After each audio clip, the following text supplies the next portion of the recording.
All right. What up, what up, what up, what up, what up?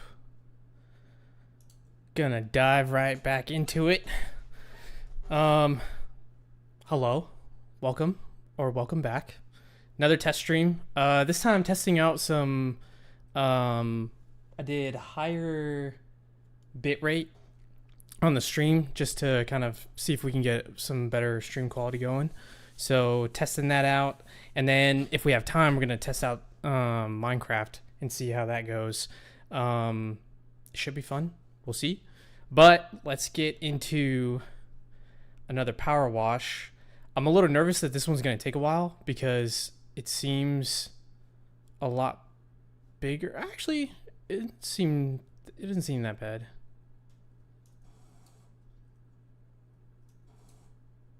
Oh, you know what? I don't think you guys can hear this audio. Hold on. Hold on. This is why we do test streams. Hold on, let's see.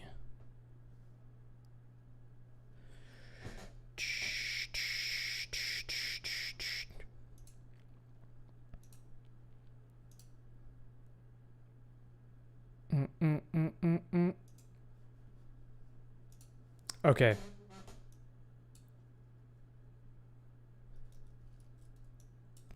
That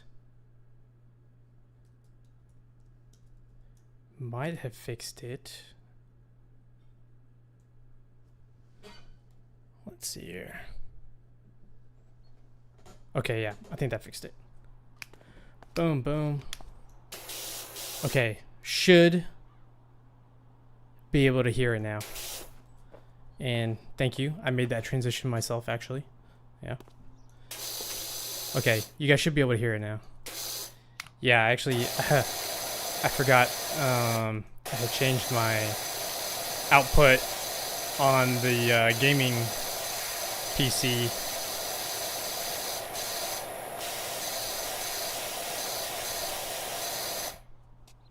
Let me know if you guys are hearing it good.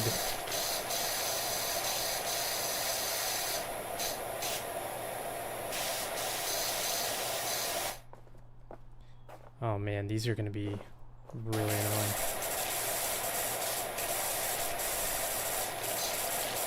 Hopefully everyone had a Merry Christmas.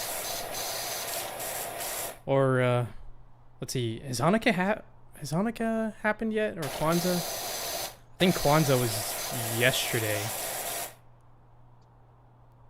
Both audios working. Okay, cool. Thank you. Thank you. Thank you.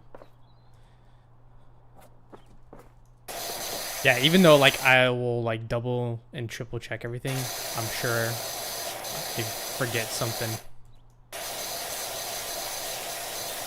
But that's why we do test streams. And of course, like being live, you're always gonna have something happen.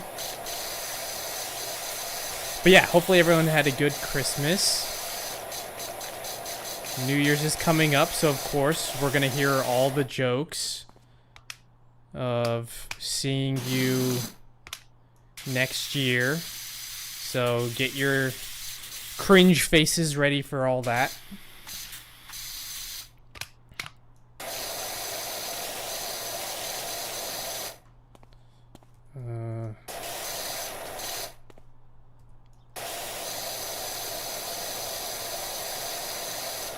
This one already seems like... Wait a minute. Didn't I buy? I could have sworn I bought...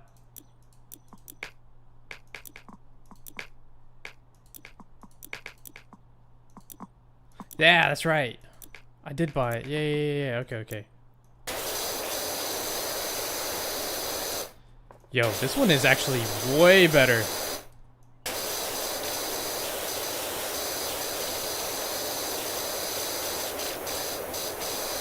That's the one thing I actually, so far have liked about this game, that the upgrades actually do stuff.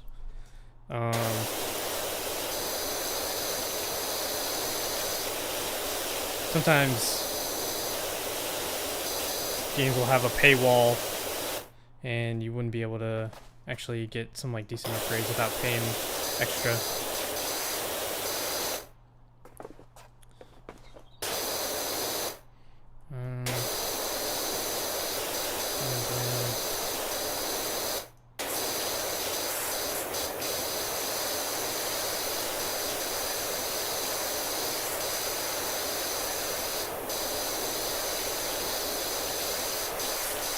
Oh man, this underside is gonna be really annoying.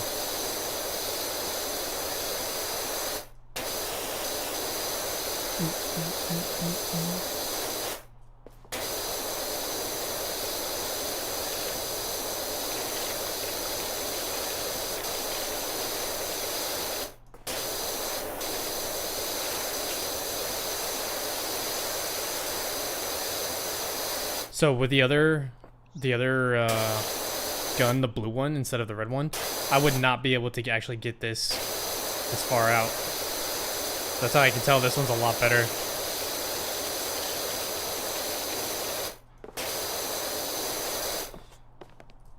Oh god, what's all this?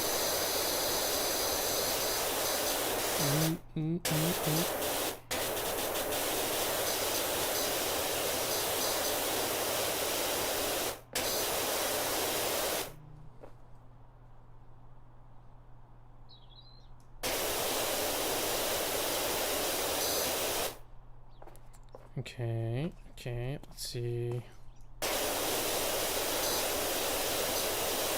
Oh, you know what? Let's see how this does with the green. It's actually pretty good. That is surprisingly pretty good.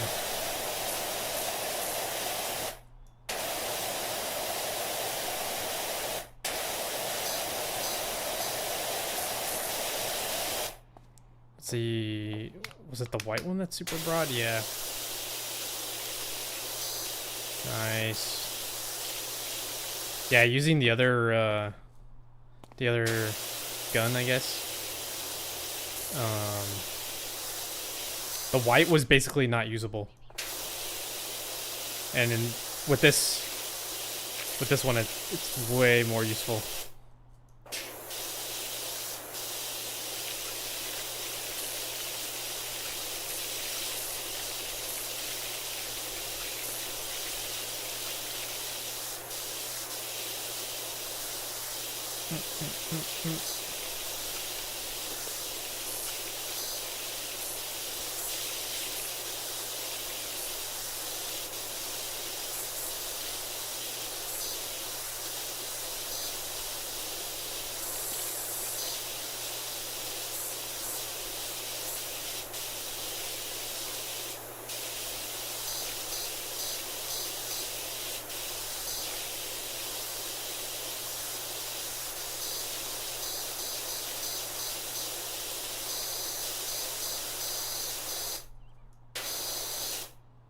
That was like barely coming off.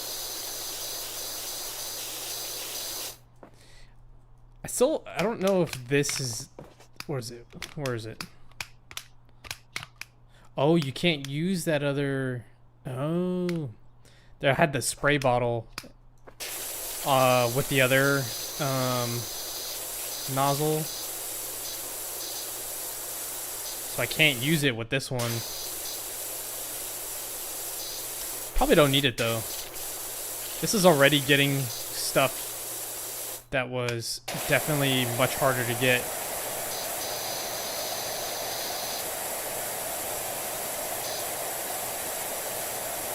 With the other one. This one's actually a lot stronger.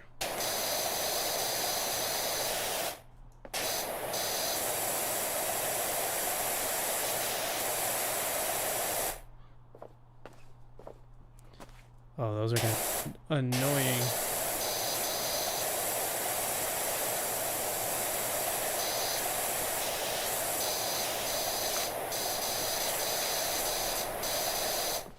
Let's see, can I get inside here? Yep.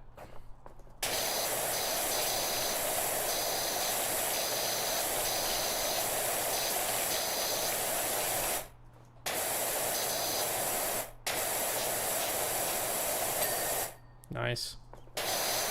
One done.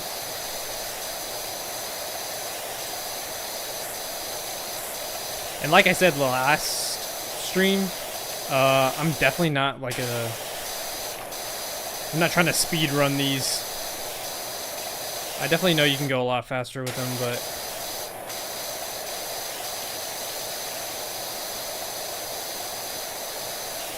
just trying to chill.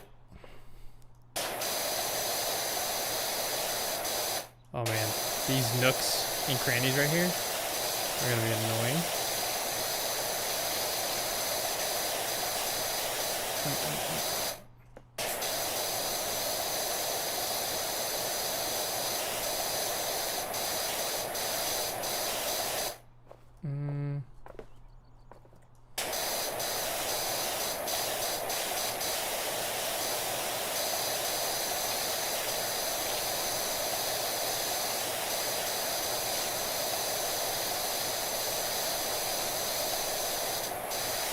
Okay. I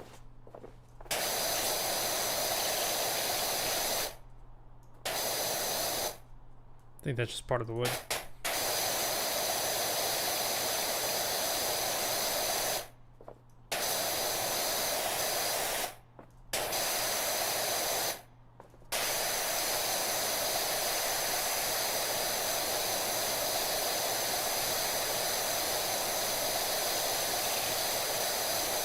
With how interconnected this one is, it's going to be really hard to tell what's going to be like an individual piece.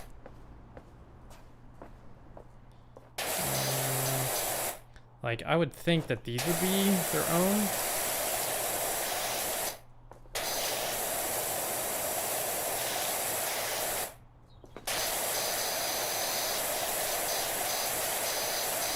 Oh god, I'm gonna have to go underneath. Let's see, what was that? That was that.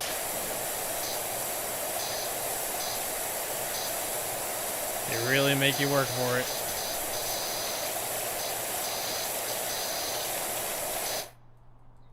Okay, that seems like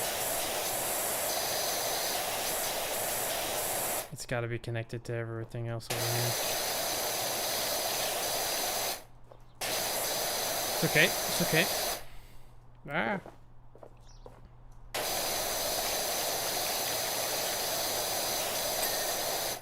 Oh, okay, cool. That was one piece. Nice.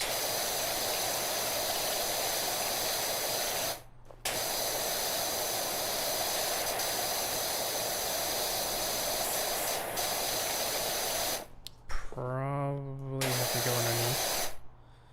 Yeah, there we go. Nice. Okay, okay.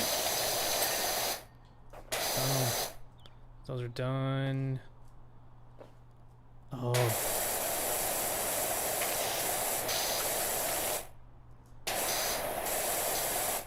How are you even supposed to get that? Wait. Come on. There we go. Let's try.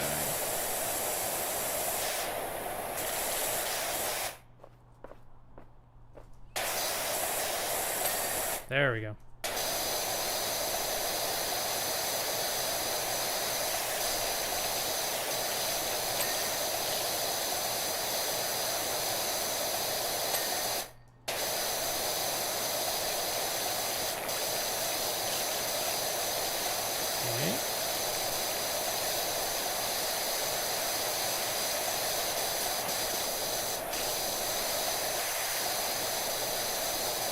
Probably have to go up there to get all that. Did we finish this part?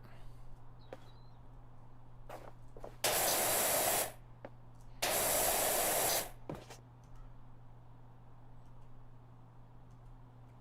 think we did.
It's so easy to get distracted. It's like you start cleaning one spot and you're like, oh, no.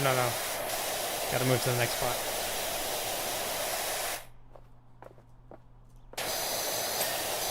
Nice.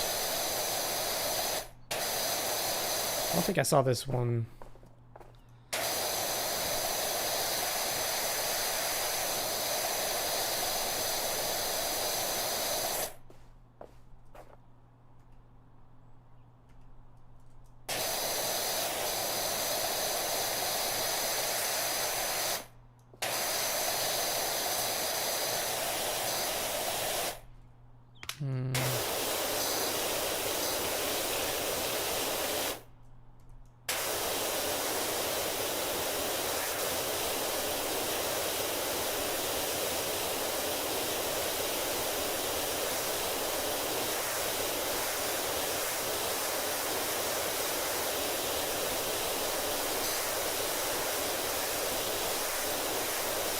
This floor, though, is way bigger than doing the driveway.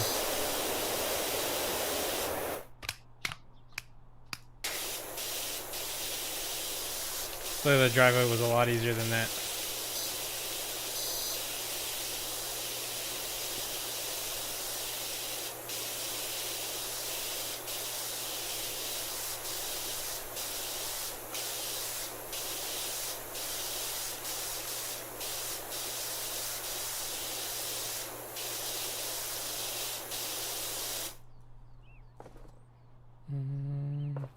Yeah, might as well do this.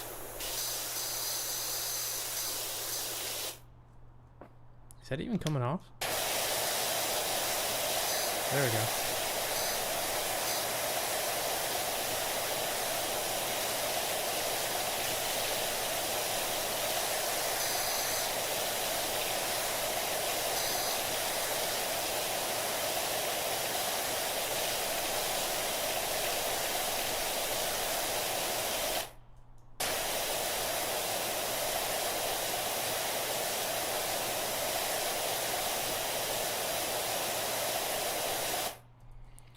Nice and oh god, I was gonna say nice and clean, but nope.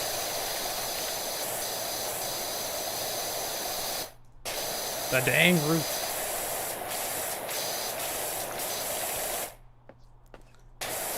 The little spots like right here, those are the annoying ones.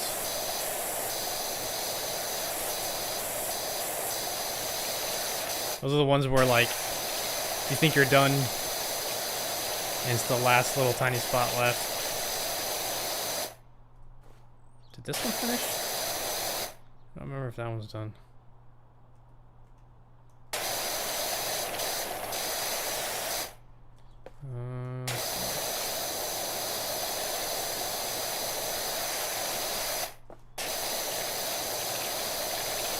This is also kind of like a really weird angle.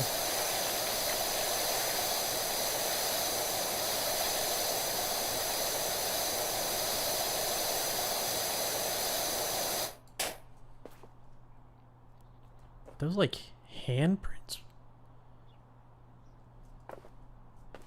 Some strangeness going on in there.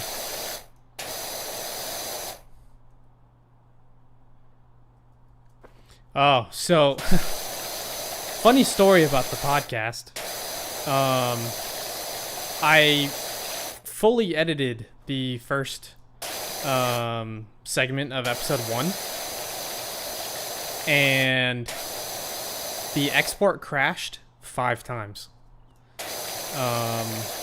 Yeah, something weird is going on. Like at first it was like the color correction that I was doing on it, because the video quality isn't as good. Mostly because I've been 100% focusing more on the audio quality for the podcast than the video. But since I have the video recording, I was like, might as well do that too. So I colored it to make it look better, and that caused like 2 or 3 crashes, I think. And then I fixed that issue, but then the last 2 or 3 times now that I've tried to export it, I've had another issue where like a couple frames were not processing right. So the plan was to have it out yesterday, but it's probably not going to be until maybe this weekend. I have like 2 more workarounds that I might do, or might try to see if I can get that to work. One of them might be like actually just not using the video, but we'll see. We'll see. Not giving up on it yet. Worst case scenario, if it's just the audio, I mean, it's a podcast, so that was the intention in the first place. And then once I probably like update either the RAM or the graphics card on the editing and streaming PC, then maybe that'll help.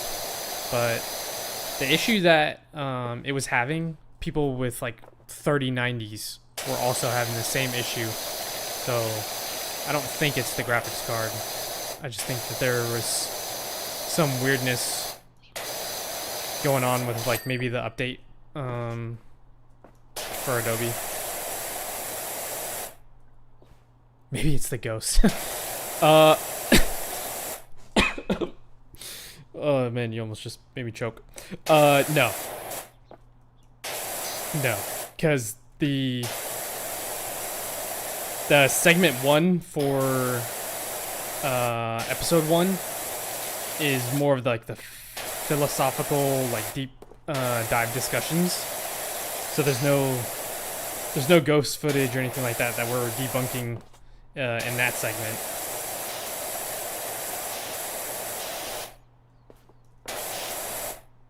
If it is a ghost, there's a bigger problem. Much bigger problem. But the weird thing is, like, I've done like much more difficult exports, including my last upload, the 4K one, with the ocean. That was literally a 10-hour export because it was 4K and it was it's an hour long.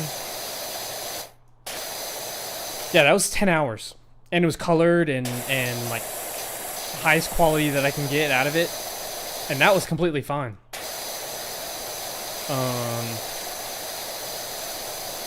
Yeah.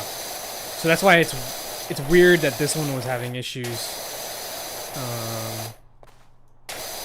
Yeah.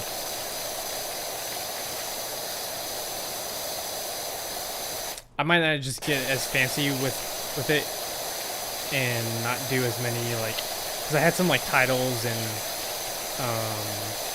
some graphics in there, so I might just end up like removing a lot of that stuff and seeing if that helps, or exporting the audio and making a brand new sequence, because it could be that like I had too many keyframes for the audio since I was mixing it in post, that maybe that was causing some issues. Premiere doesn't like it when you have too many keyframes or too many clips. It starts to get a little wonky, especially if you don't have enough RAM. And that machine has 32 gigs of RAM, so it should be enough, but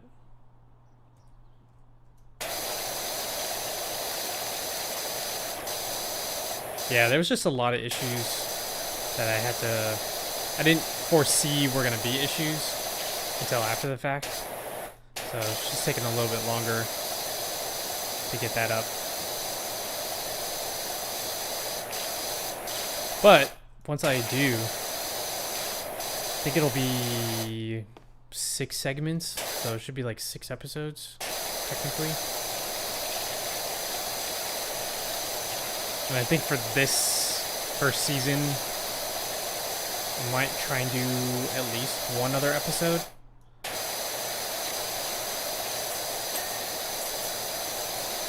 maybe 2. Depends on schedules and getting all that done.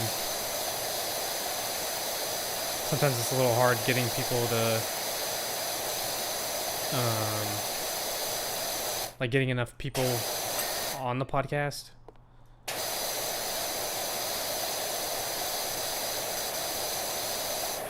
And people's schedules change. People have jobs, so that happens too.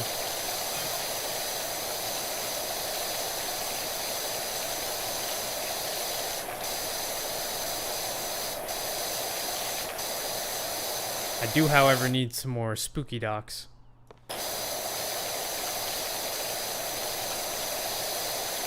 That way I have all of them ready to go. And for reference, spooky docs are what me and my sister, the researcher, that's what we call our research for debunking the social media paranormal activity stuff.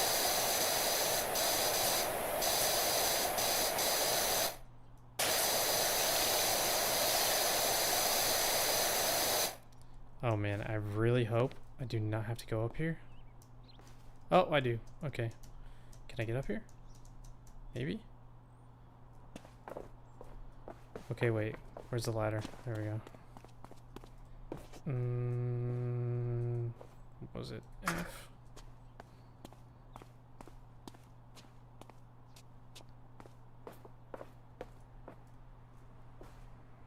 I find it a little weird that you can only place the ladder on certain spots.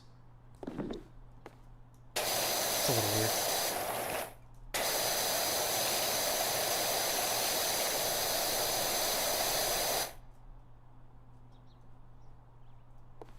No?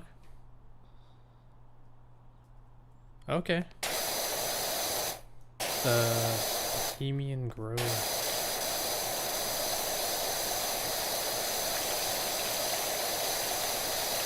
The really cool thing about doing a podcast about like debunking paranormal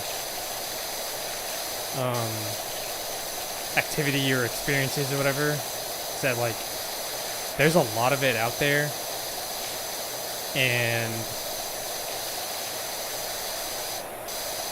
it feels like there's like an endless number of places that are I guess become well known for being spots. Now, the one thing you gotta remember, and it's what I talk about in the podcast, is once a place becomes infamous, like maybe something crazy happened one time or whatever it was, you know, some really, really heinous murder or whatever,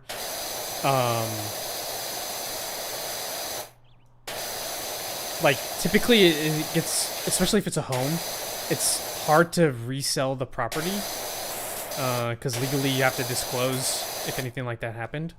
And so it's not surprising that the owners will make it a thing, so that way they kind of get like foot traffic, and then everybody goes viral, and then everybody wants to go and see and like potentially experience something. There's more than a few places that have become tourist sites for that. So I always have a heavy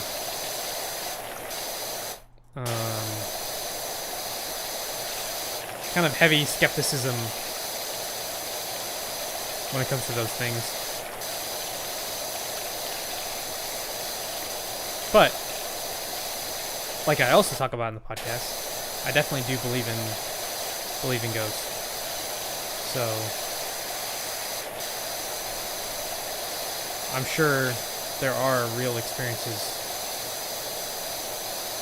at those places. I just don't think every time somebody goes they experience something. Okay, pretty sure this roof is done. Must be the underside. Can I jump across? Oh, I can. Nice. Oh, jeez, yeah.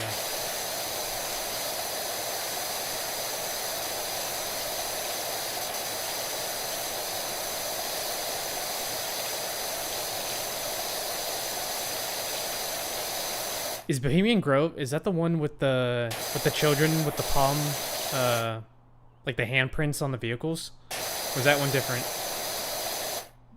I think actually that was the bridge. There's a bridge, I think in California, that does that.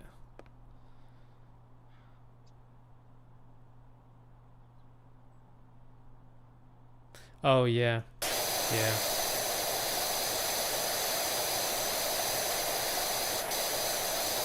There are some stuff though that, again, like, and I, once again, plugging the podcast once I have it up.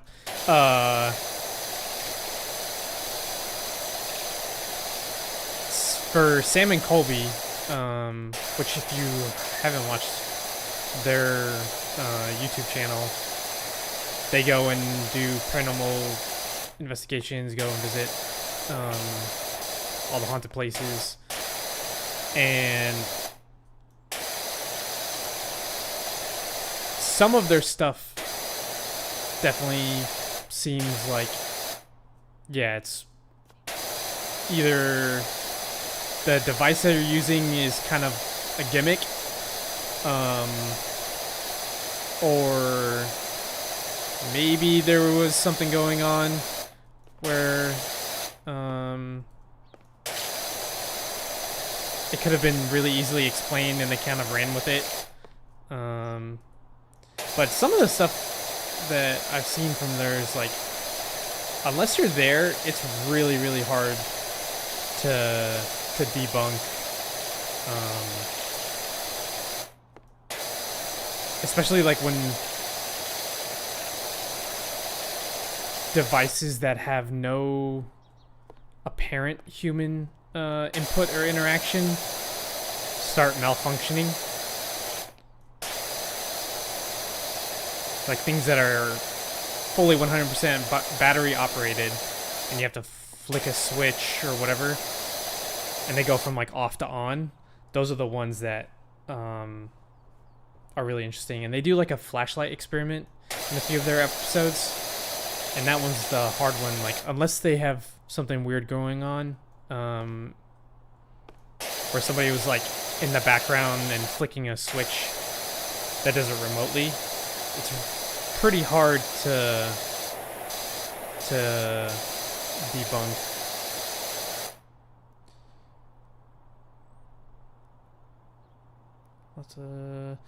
Bohemian Grove is a men's club that would constantly host the wealthy. Lots of conspiracies surrounding it. Oh, well. Yeah, that's not surprising. There was a movie. Oh man, I do not remember the name of it, but I don't even remember the main actress. Like, I can kind of see her face, but it's been a long time since I watched it. And the whole thing is that like she's struggling for money. I think she's like a single mom or something, and she ends up going, or is invited to, excuse me, she's invited to like some sort of like competition that's being hosted by like this like wealthy it's either like this wealthy family or like wealthy company or whatever it is. And there's like, I think there's like 10 or 12 people that are there, and it ends up being a game, and it's like really, really messed up. I won't spoil it, but yeah, the premise is that like rich people will make poor people do some really crazy things just for money. And they'll take advantage of people. So, yeah, when you get, I feel like when you have a certain amount of wealth, you just kind of get bored. I mean, I'm not wealthy, so I wouldn't know, but it seems like you get bored, and then once you get really bored, you try and find things to do with your money that basically like nobody else can.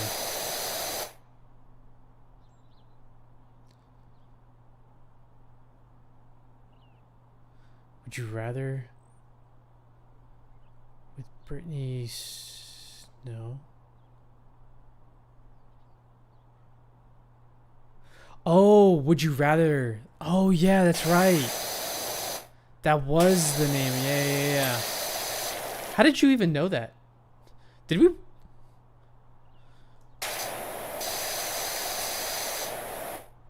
I don't remember if we watched that.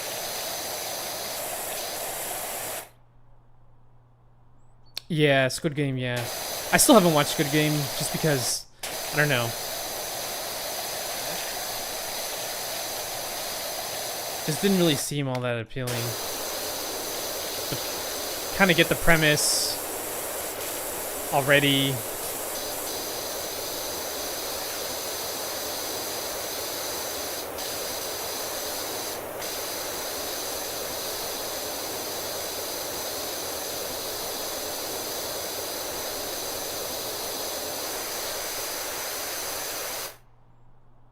I've seen it, yeah. Yeah, there's another movie, I don't think it was I don't think it was in Would You Rather because I don't want to confuse multiple plots, but there's another movie where it's like, I think it's like two brothers and they're trying, like every year on a certain day, they are competing against each other to basically get like the entire inheritance from their father, and I guess like they're super wealthy family, like again wealthy to the point where they're basically bored, but yeah, they're competing against each other, and I think like the loser has to do Russian roulette.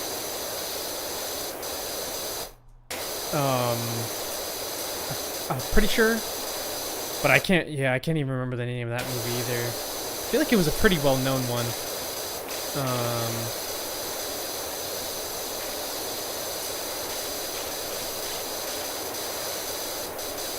And I guess technically the Saw franchise also does that, but admittedly I haven't seen the Saw franchise. I think I saw the first one at a party in college or something, but I definitely have not seen all of them. I think those guys were just like crazy serial killers. I don't think they were wealthy.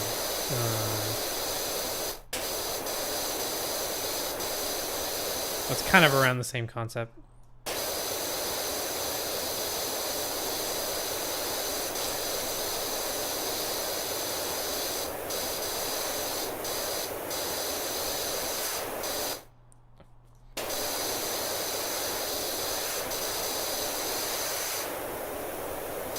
Oh, let's see. Wait, can I reach that? That'll take forever. Never mind.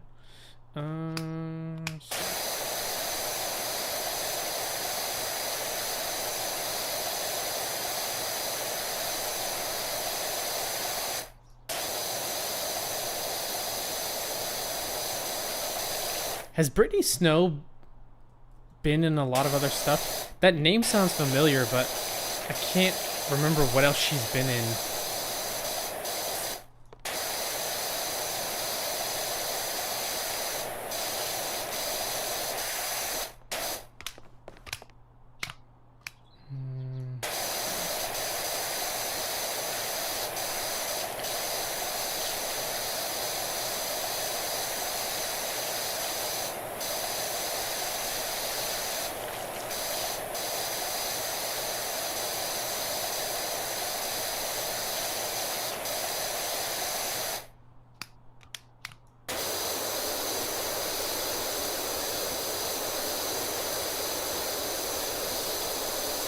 the scene that I'll like never forget from Would You Rather was when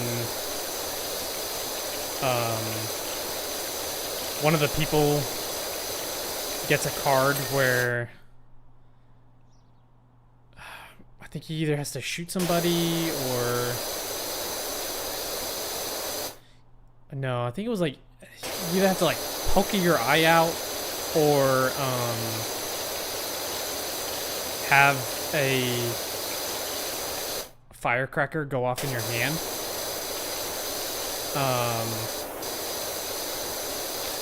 But the firecracker is actually like, I think it's actually like a quarter stick of dynamite.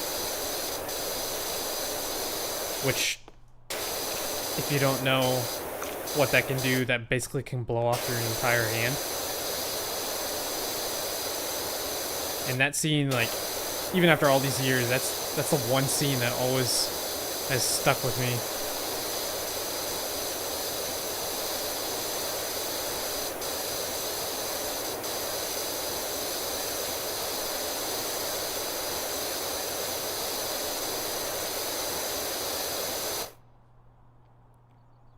She was in Pitch Perfect.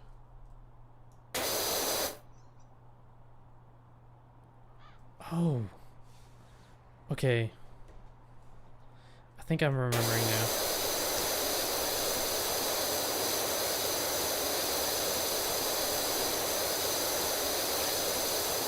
That's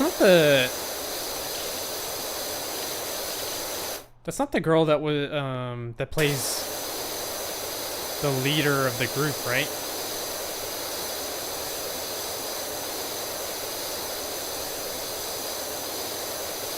From the Barton Bellas.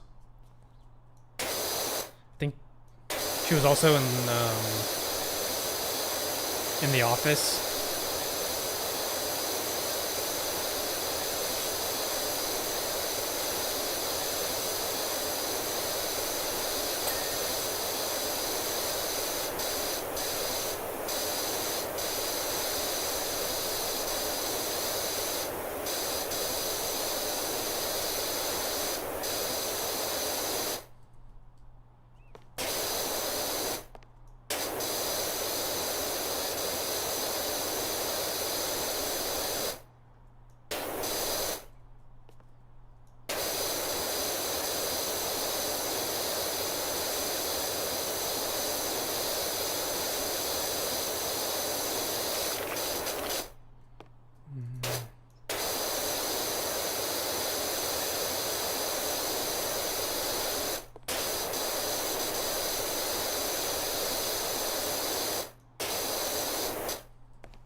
Ugh, gross.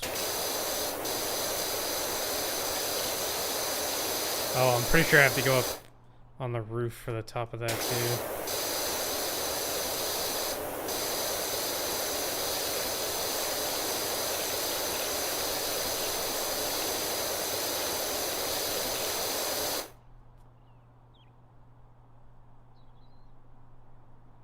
Oh, that's right. Okay, okay. Okay, yeah. Now I remember who Brittany Snow is. Dang, that was her? Wow. I feel like she hasn't been in that many things outside of the Pitch Perfect franchise, which is honestly like really good. But I actually wondered if that was her actually singing in there. Because I think she's like literally one of the best singers on in that movie. Like, I would argue Ben Platt is probably the best singer in there, and then Anna Kendrick, and then I would say her, Brittany Snow, and then oh, I can't remember. Well, of course, what's her name that plays Fat Amy? I'd probably say she's like 4. Actually, she might even be better than Brittany Snow. pretty good.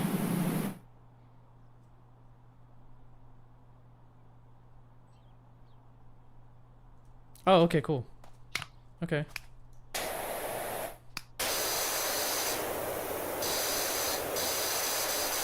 I mean, she's a good actress, so it's good to know that she's actually getting work.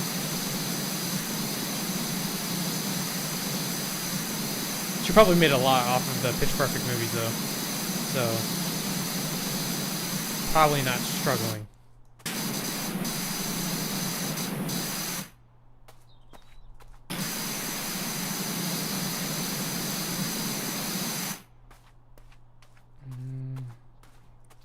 Gross. Okay, I think I have to move the ladder. Moving the ladder.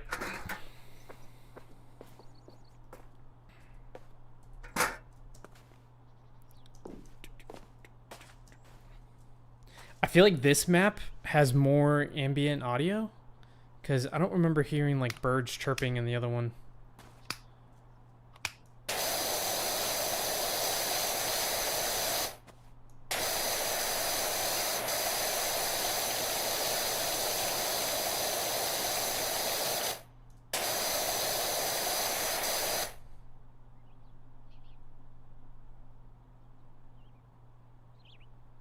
Oh, she was in John Tucker Must Die? Really? I haven't seen that movie. What, like 10, 15 years?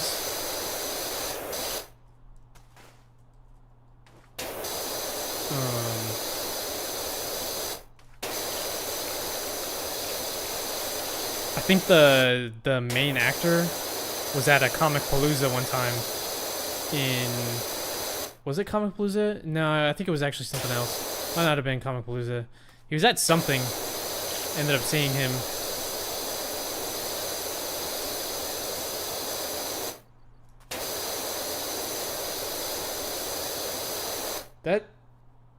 There's a few actresses in that one that were like really young at the time.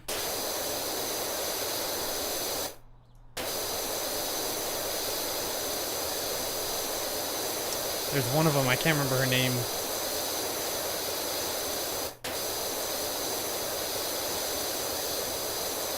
I think she was in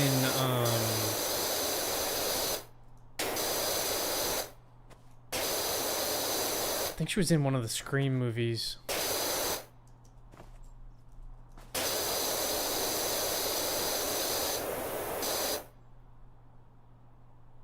Brooke Davis, yeah. I don't think I've seen him in anything recently.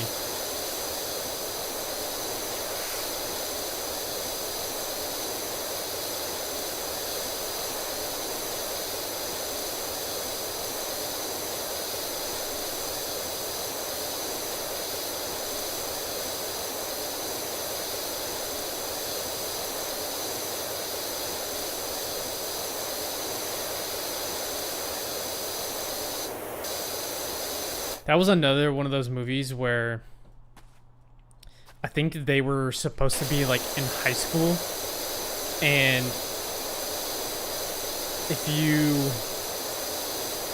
or maybe they were in college. I think they were in high school, but they were all clearly like in their 20s. And I think I remember he was wearing so much foundation to make him look younger. He was young, but he was definitely not a under 18. He looked older. I always remember that about him. He was wearing so much makeup.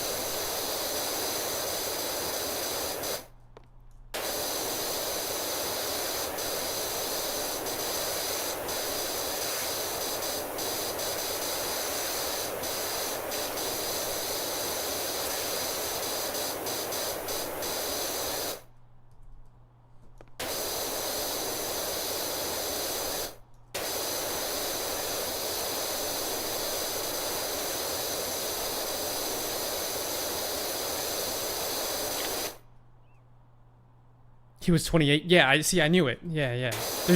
He was literally 10 years older than what a senior would be. Yeah, no, that makes complete sense. I always think it's so hilarious when they cast people in their late 20s and 30s as high schoolers. It's like very, very obvious.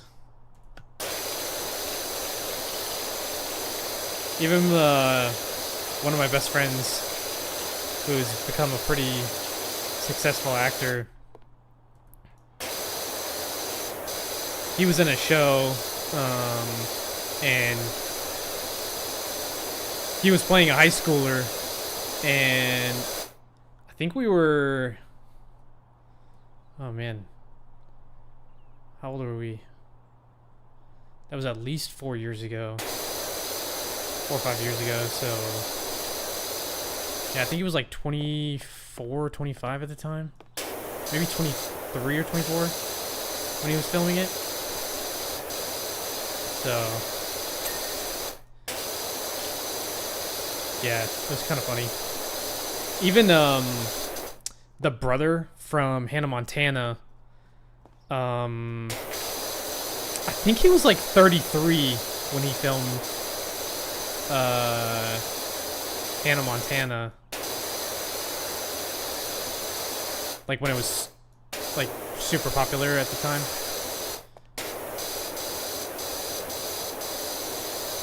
Or the first Spider-Man with Tobey Maguire. All those guys had like, you know, 5 o'clock shaves and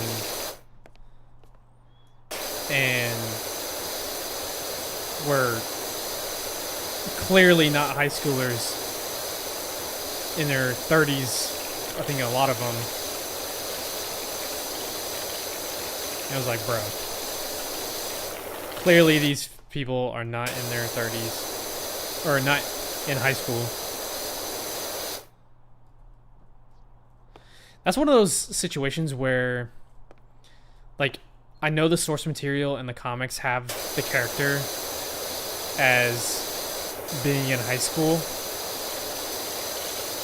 but you can arguably take some creative liberties and just, set it in college. You know, have them set where they're in college, or have them just be a little bit older, and you can get away with a lot of that. That's why I liked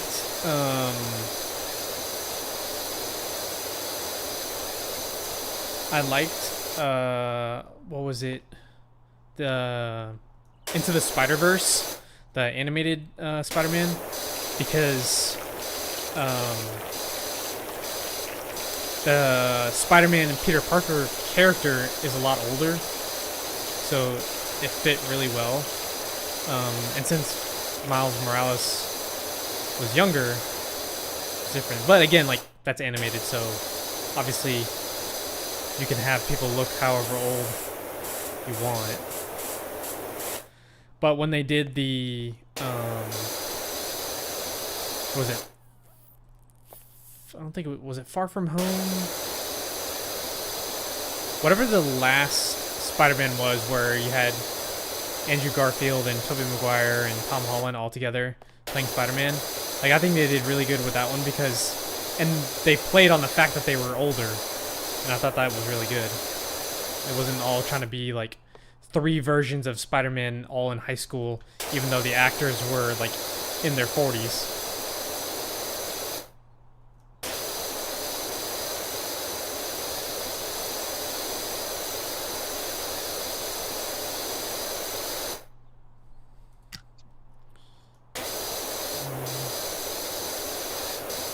I feel like this roof has gotta be done. Oh, never mind. Okay.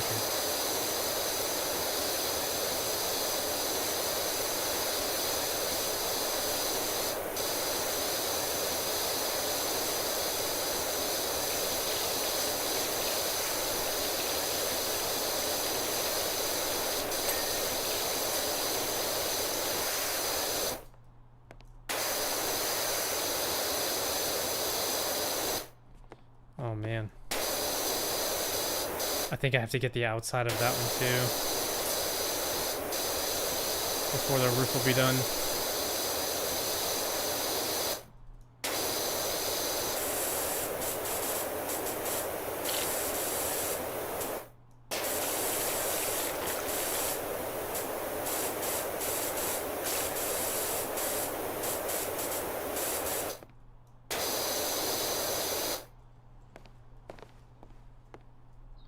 Okay. Another movie that didn't really do the age thing well, but was still a really good movie, was 10 Things I Hate About You. Because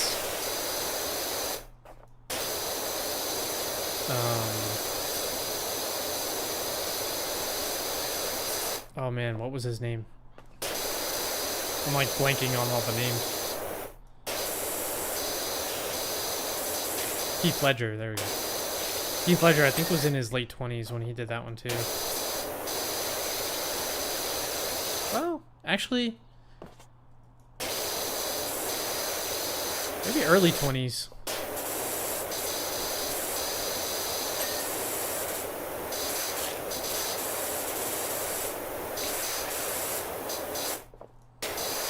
That's one actor's death that I'll probably never get over.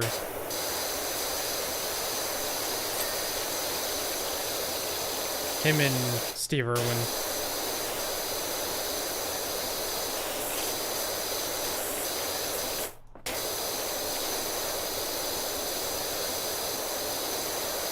And Bernie Mac. Bernie Mac was hilarious.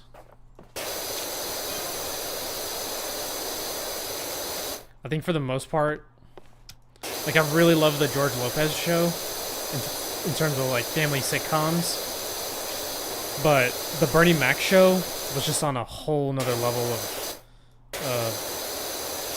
like just really, really hilarious commentary. Really great one-liners. The girl from Clueless was 30. Oh, what was that actress's name? I can kind of picture the movie, but that's another one that I haven't. I think I saw that one like one time.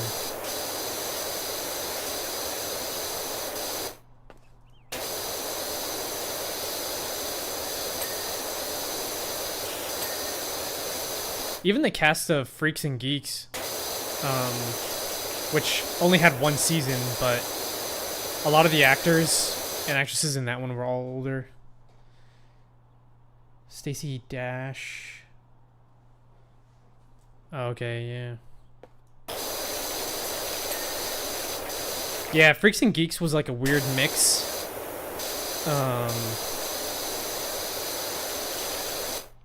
Because some of the actors were actually pretty young, but I think like the majority of them were all over 18.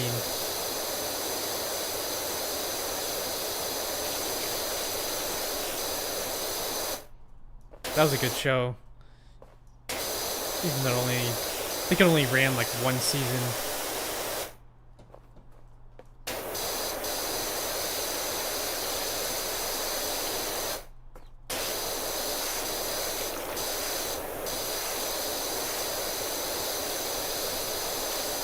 But a show that did the aging really well and like actually had the actors progress as they got older was Beverly Hills 90210. Like that one, like they actually did a good job. They were all definitely older than 18 when they were supposed to be in high school, but I think they still did a good job with that one.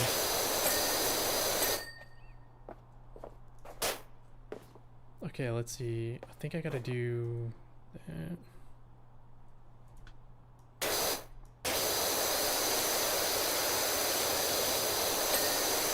Nice.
that was so satisfying. Getting all those clicks.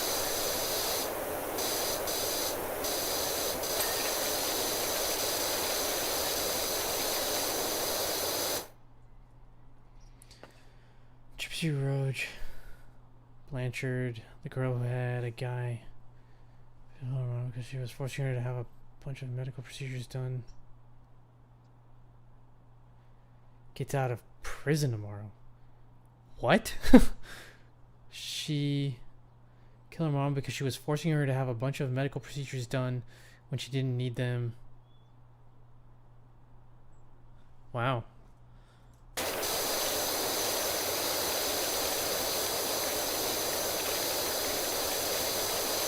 That's kind of crazy.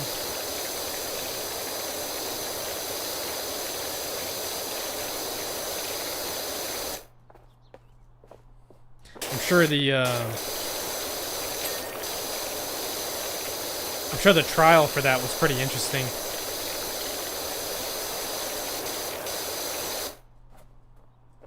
Interesting and probably sad in a lot of ways.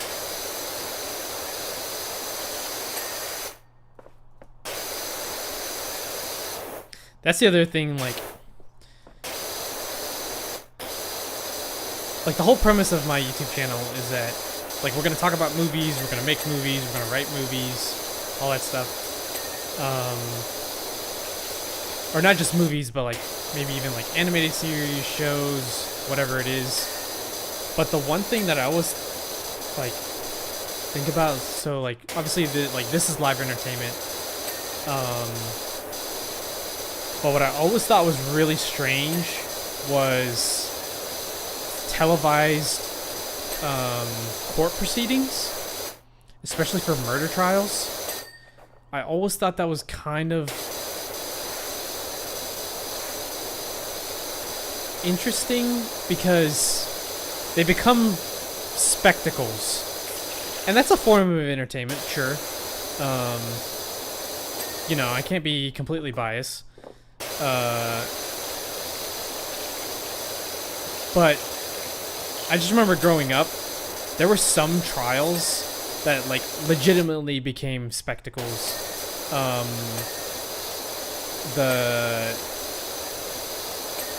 What was her name? Casey Anthony one, the Oscar Pistorius one, which was really crazy because I think, wasn't he like an Olympian?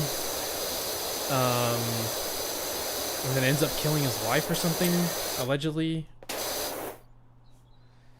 She honestly didn't even go sit in a wheel. So she honestly didn't deserve to go to prison. Her mother made her sit in a wheelchair and take tons of medications every day through a feeding tube. Gypsy was perfectly fine and didn't know it. Wow. That is, yeah. I'm surprised. What state did that happen in? Because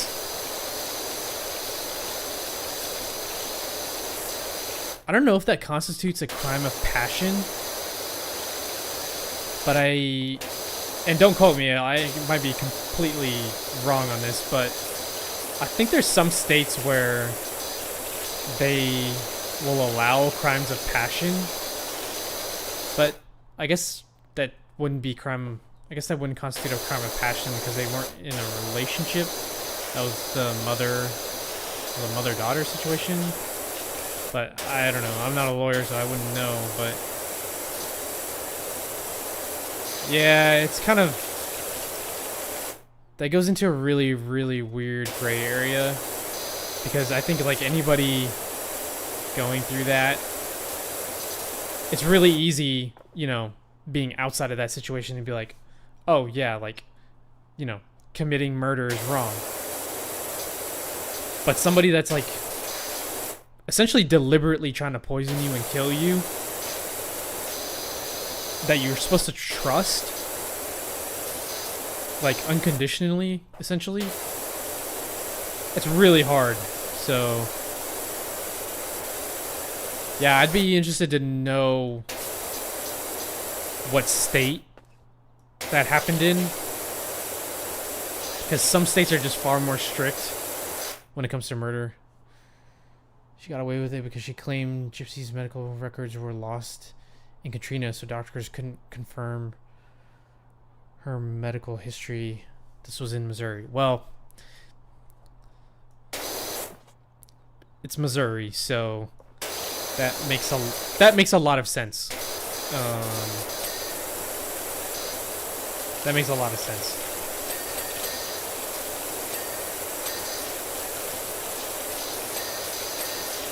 Yeah. That really sucks.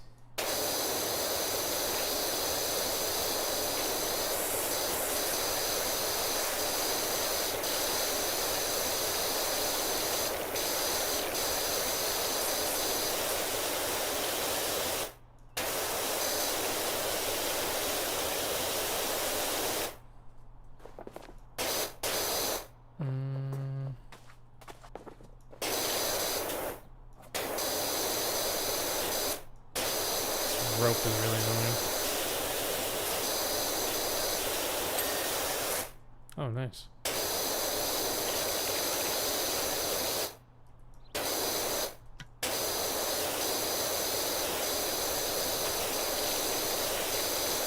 Wasn't there a movie that had like a really similar thing? I think I'm... Wow, this is actually triggering a very old memory. There was an episode, if I'm not mistaken, of CSI where the parents, I think they had 2 children, and I don't remember if it was I think it was the older one was essentially like the favorite, and she had some sort of like medical stuff going on. I think it dealt with like bones, like something was wrong with her bones. Maybe like an osteoporosis kind of thing going on, but maybe like with some form of cancer. And they were having their youngest daughter essentially be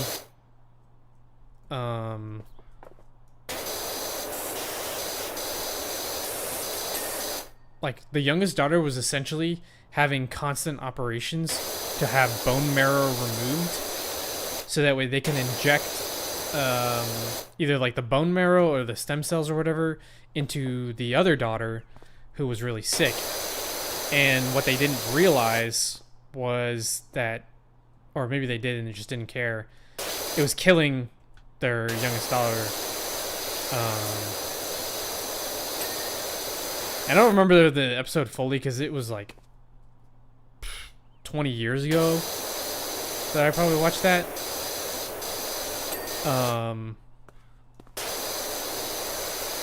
But yeah, that just kind of reminded me of that episode. And it was really sad because, like, the main character, or like one of the main characters from the original CSI Las Vegas, he essentially like tells the parents, like, no, you're not gonna take bone marrow from this child any longer. And it really makes you wonder, like, obviously this is fictional, but like, how could the doctors not see that that was gonna be an issue? Constantly pulling out bone marrow from a child who's still growing and still developing.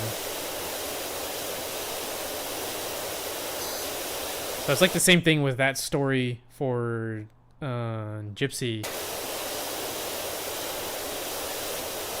Like, why would the doctors not do more tests to verify if the person even needed that medication anymore?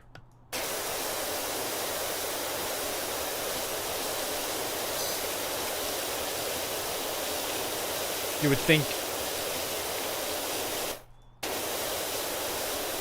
or at least you would hope, That they're not just caring about whatever pharmaceutical deal that they have going on in the background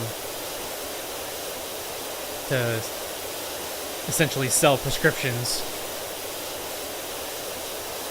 But it's pretty crazy.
There's just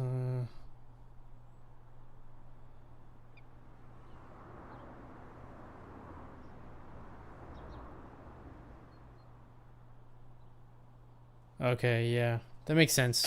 Yeah.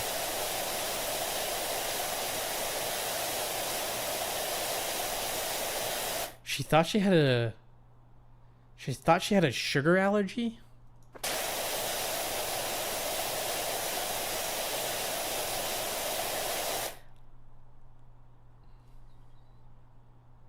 Interesting, though, that none of the doctors that administered these things got in trouble. Yeah, honestly, like, I don't even know if it could happen, but if I was Gypsy, I would be suing all those doctors, all those hospitals. Like, literally everyone involved, I would have sued all of them. Especially coming out of prison. Like, everybody would be getting sued. Because you have to imagine that there was some sort of long-term effect of all those operations that probably caused some form of disability for her that she'll probably have for the rest of her life. Yeah, her mom literally made a bunch of stuff up for attention so she can have money from charities and get a bunch of free medical care. Wow, that's insane. That's so insane. And that, like, the really sad part about that is that it just makes people so much more suspicious and skeptical of those of like those charities, like those Kickstarter, or not Kickstarters, but like the GoFundMe's and stuff for people. Like, when you hear about those things, it just makes it so much harder for everybody else who actually has something going on to get the help that they need. There was another one, I came across it on I think it was on Reddit. And there was a guy who, I can't remember what it was. Either he was a veteran or he had some sort of accident doing something that left him paralyzed and wheelchair bound. And he ends up going on the news, and they do some sort of like GoFundMe type thing, raising money for him. And I think he ends up getting a lot of money, like something like $100,000 or something like that. And then, like, I don't know if it's like a year later, but sometime later, a news organization or a reporter or investigator or whatever it is, goes to his home, and they're like recording from like outside the driveway. It's like across the street or something. And the guy who's supposed to be in a wheelchair drives up to his home through the driveway, and it's a nice looking house. And he comes out of this like brand new looking truck, huge truck. He just walks out of the truck, and like he pulls like it was like a 2x4 or something, some wood out of the bed of the truck for whatever. And the person who's investigating, or the news crew or whatever it was that was filming, they end up going up to him while he's in the garage still after he came out of the truck, and they're still filming, and they're like, I don't remember what they say. I think they say something like I think they call out his name and try and say something, and clearly he's caught in the act. And I think all he ends up saying was like, "Get off my property" or whatever. But yeah, it was just another one of those situations where, you know, obviously somebody was either not being honest, or, you know, could have been faking it, or maybe he just healed really fast. But it wasn't like, at least I don't remember it being like so much. It wasn't like years later, like 5 years later or anything like that. I think it was only like a few months later. So, and I think that originally the claim was that he was supposed to be permanently disabled. So, yeah, it just really sucks when people take advantage of charities like that. Charities, or even just farming it out on social media and all that, just to get money and a very, you know, 10-15 minutes of fame, and that's it.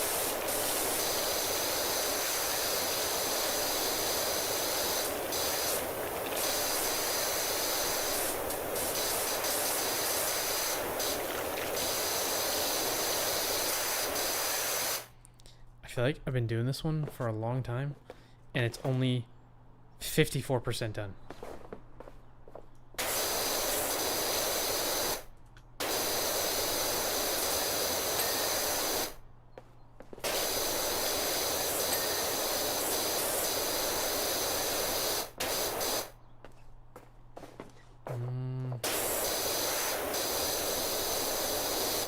Oh, jeez.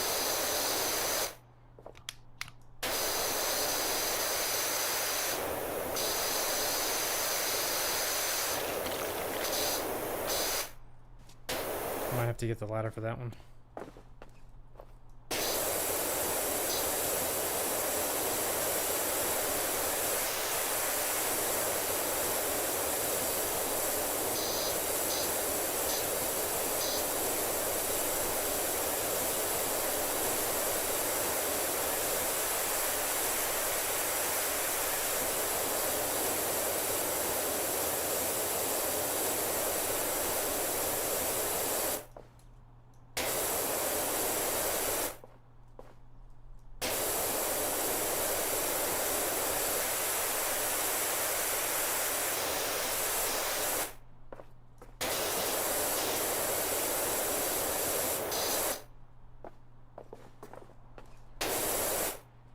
I feel like the slide is gone.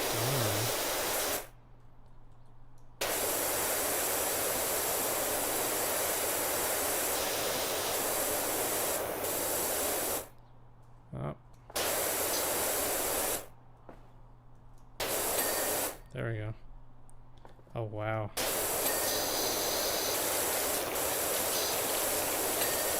Nice. Okay. Did we do this?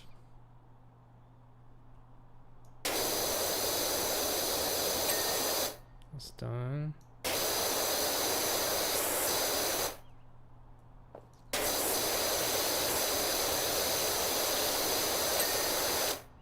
That's done.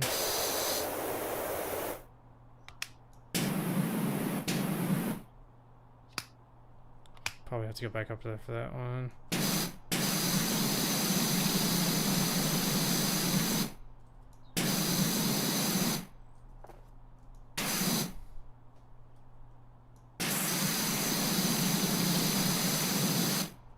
I think with the floor, it's gonna be all those seams.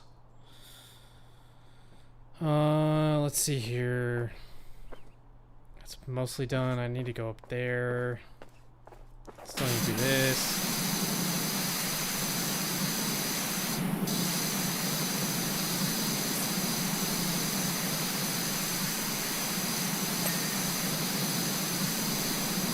Okay, that was done.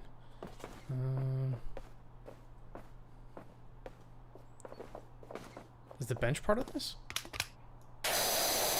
Oh yeah.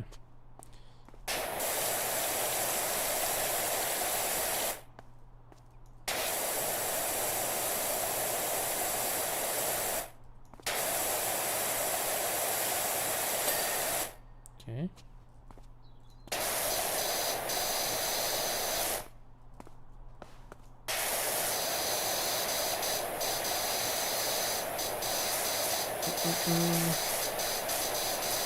It's a very colorful bench.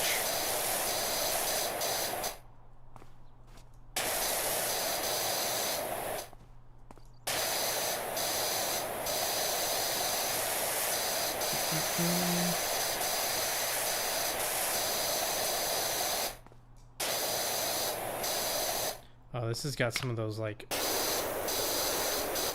gross hard spots.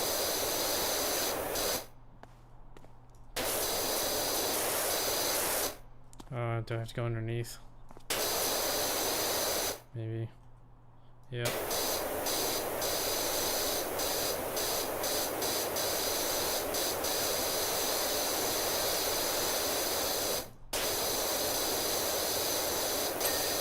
Boom. Nice. Okay, so let's see. Let's grab this.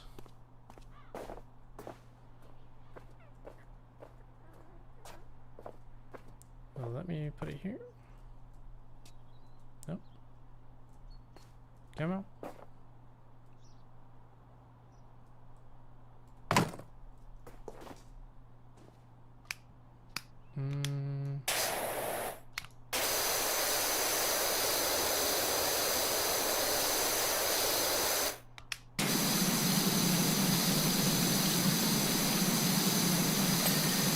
Nice.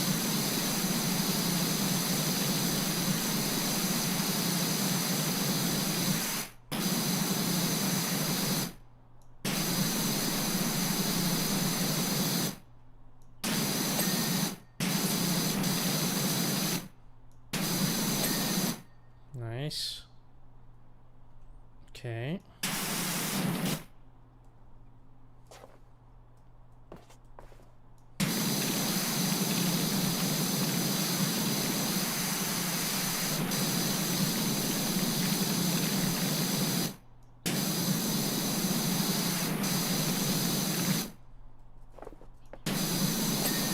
Nice. Okay, okay. Getting there, getting there. Oh my god. That is massive. There's another bench. Okay.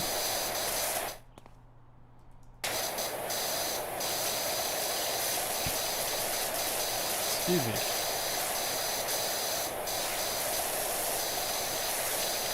One thing I will tell you, all of you, is as you get older, heartburn becomes a much more common thing. So get ready for it.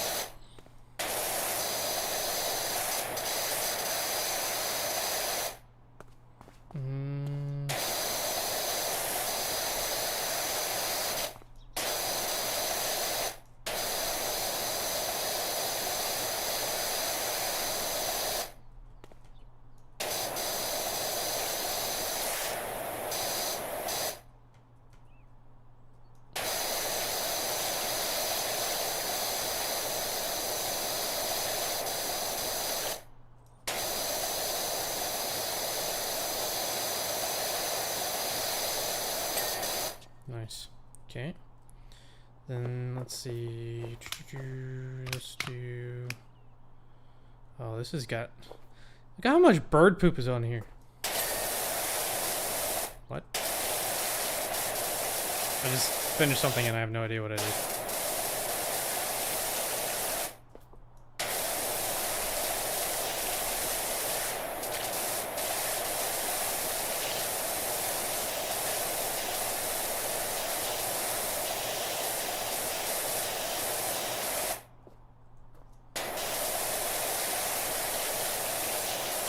Oh, if y'all haven't seen it, what was it called? Was it Candy Cane Lane? I think it was. That one was pretty good for Christmas movies. That one was pretty good. It was kind of sad to see Eddie Murphy like older. Like you can tell he's definitely older than he was when he was making a lot of movies. So that part was a little sad, but I thought that was a pretty good Christmas movie.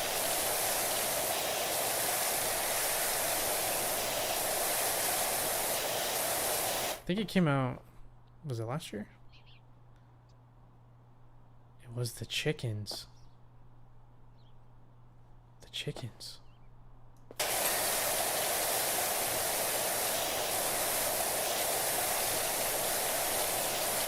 What chickens?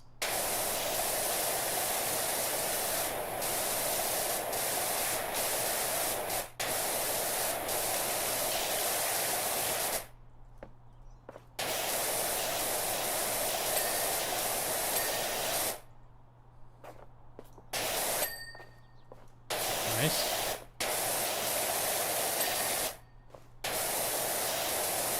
Did I already get this one?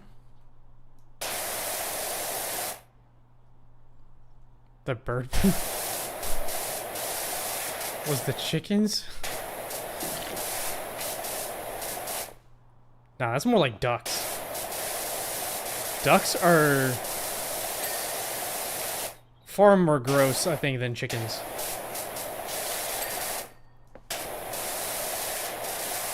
Used to live next to a duck pond, and there was so much poop everywhere. The chickens are always taking over, but the only thing that can compete with chickens right now is ducks. Like, I think chickens would win just because of their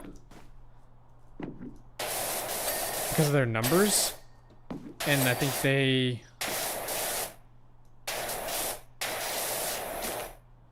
their what's it called? Their beak is sharper. But, man, ducks are violent.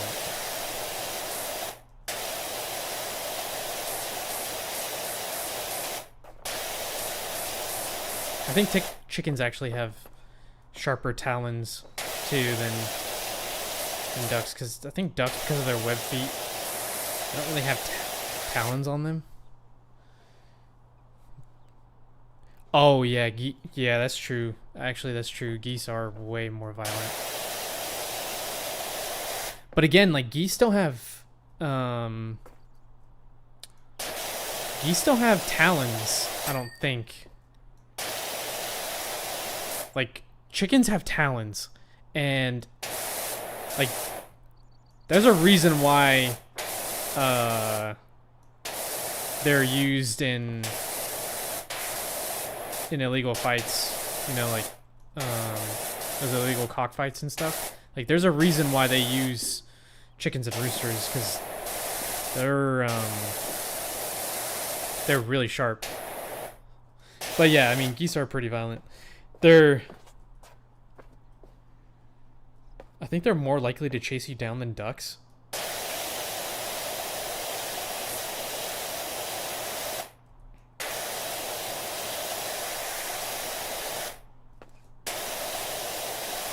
Herons, though. Herons are the other, like, sleeper cell birds.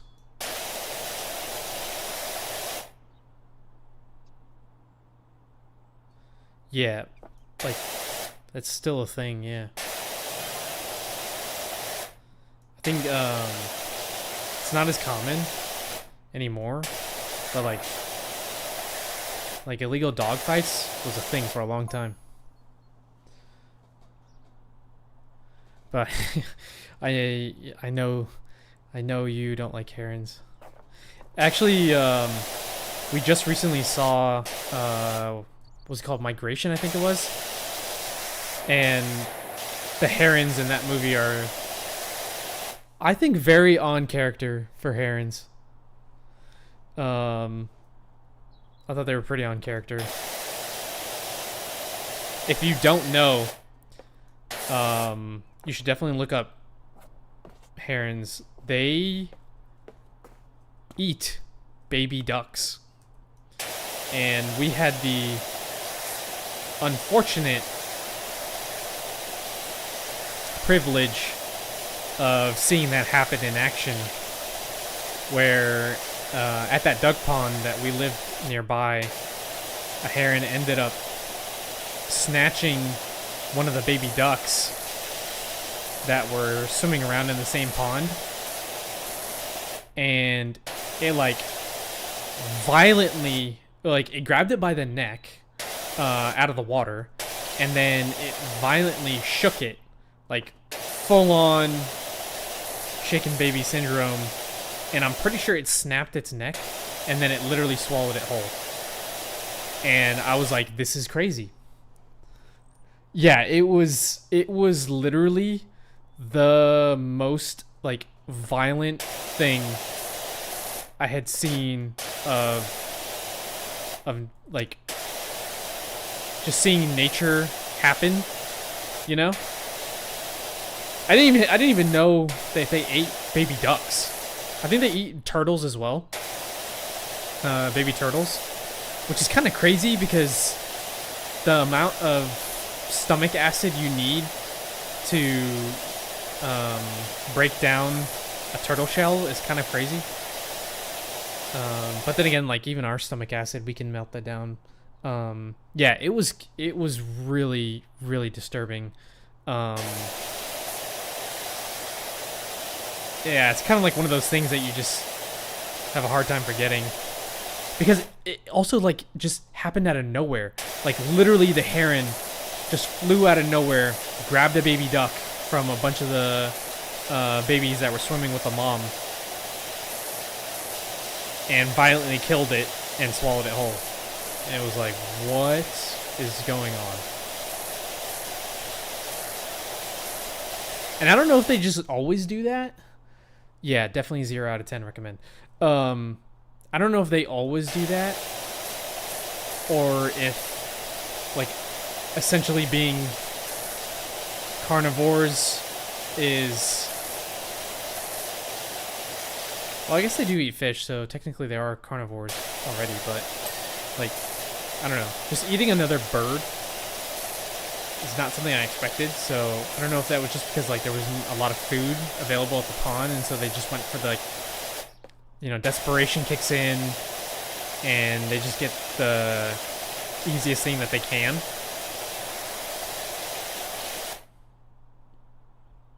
Yeah, swallowing a whole, it was crazy. I mean, they don't have teeth. Or if they do, like on their, I don't know if they call them beaks or bills, but there might be like slight little like serrated edges on them. But yeah, they literally just swallow things whole. That's not even the craziest part. Like, if the bird is not dead, I can't even like imagine what that would feel like, having that still moving around inside of you as you just swallowed it. And they have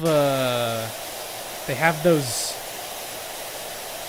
jaws. I can't remember the technical term for it. That I think they detach. Not fully like a snake, I think, but like essentially the whole bottom part of their mouth and throat is super stretchy, so they're able to swallow things whole like that. But yeah, I imagine having that still moving around inside you is not fun.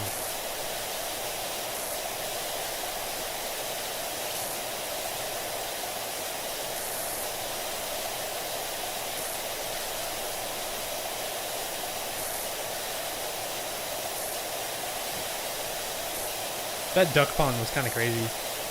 There was a lot of ducks, and there was like 3 or 4 different species of them that were there. And it had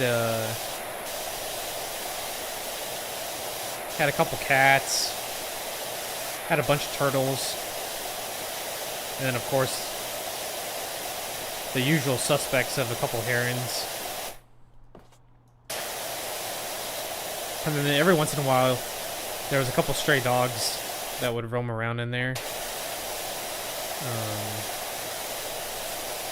which actually used to freak me out a little bit when I would go running over there, because it had a nice, it was about a quarter-mile loop. But yeah, there was 2 dogs, stray dogs, that I'd run into every once in a while, and always made me a little bit nervous, because taking on one dog, like, you'd probably make it out just fine.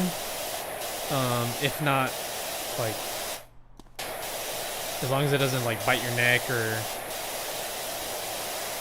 bite you on a major artery, like, you hit it on the nose really hard, and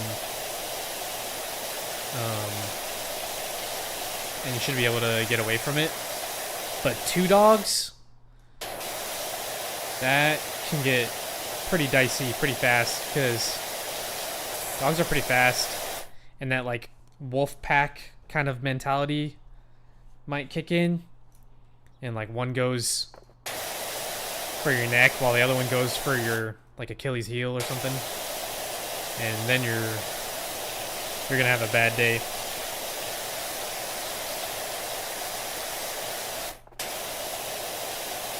Thankfully, though, those dogs, I think they were more domesticated,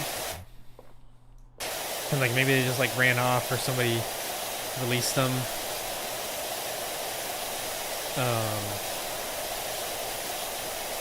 But a couple times that I ran into them, they seemed like they were just more desperate for food,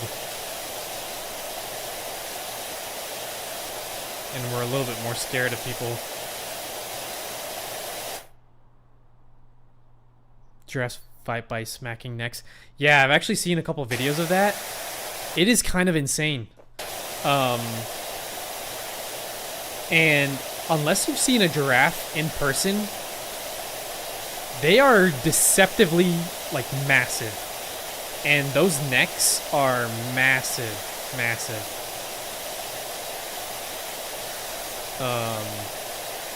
Especially a full-grown giraffe. Like, like if one hits you with their neck like that, you will probably die. Like, legitimately, you will probably die. But I would still much rather run into an elephant or a giraffe or even a dog. I'd rather run into those first before ever running into a hippo. Hippos are probably like legitimately one of the most scary animals out there.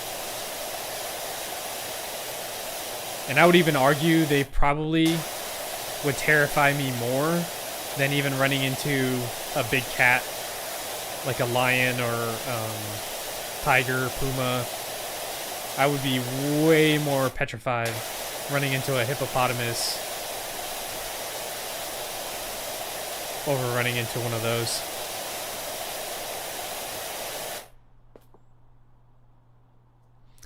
Rhino or a hippo, which one is more scary? I think hippos. Like, Rhinos, I think, are deceptively fast as well, but hippos are really fast. And like rhinos, they have they have that giant tusk that they'll use, but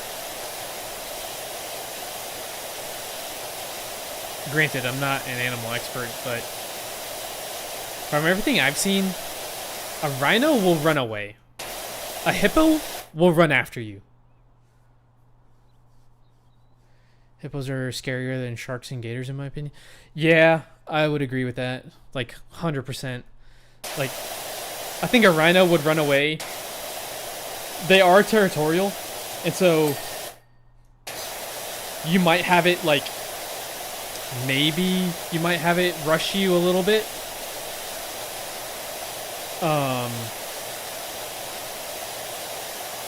But I think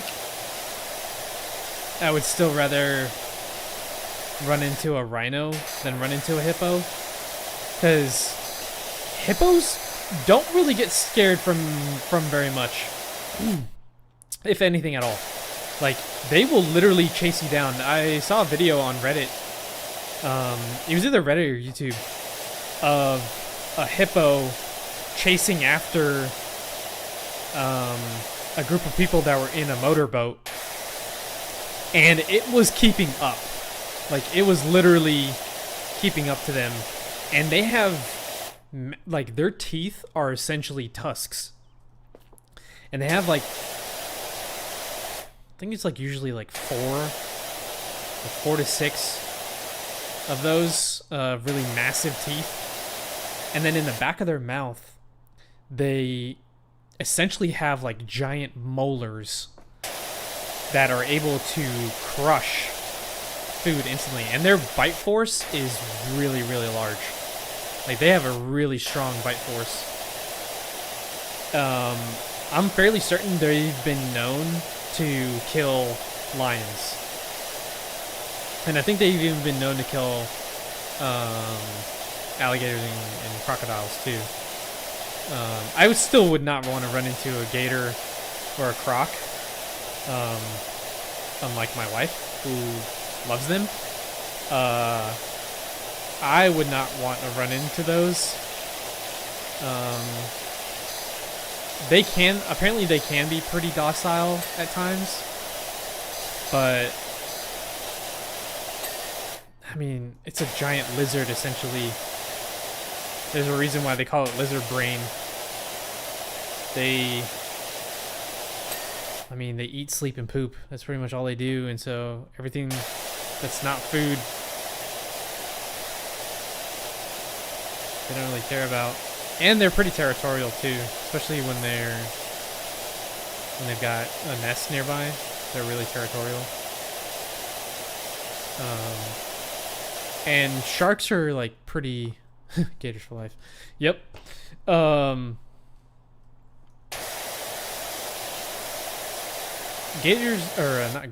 Sharks are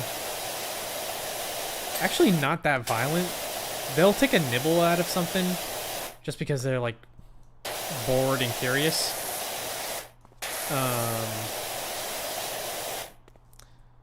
But there's definitely some breeds that are far, far more aggressive than others.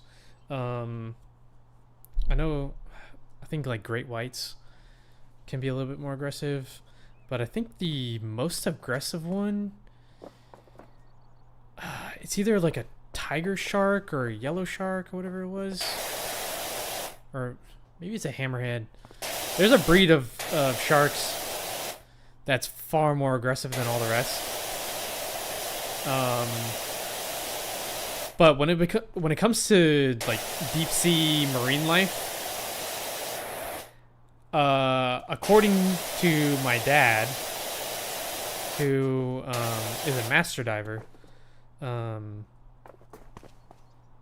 barracudas are far more scary to run into than most things.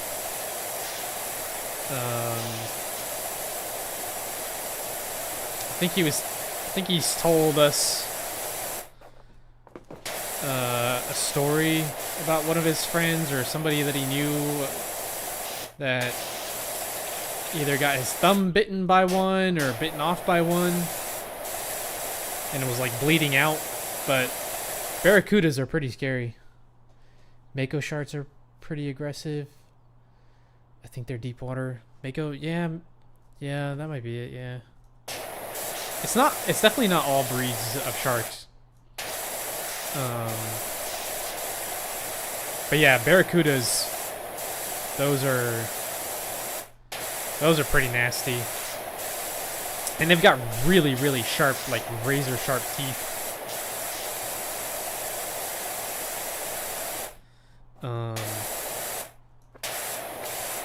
And I think they swim pretty fast too. Man, I remember as a kid, there was a movie, I think it was literally just called Piranha. And man, that used to make me so freaked out about going into any like rivers and stuff, because I would always be worried about like getting eaten alive by a bunch of piranhas.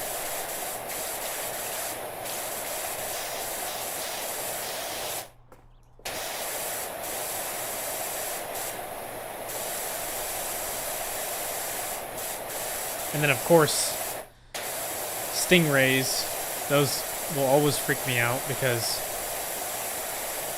that's the one animal that killed Steve Irwin.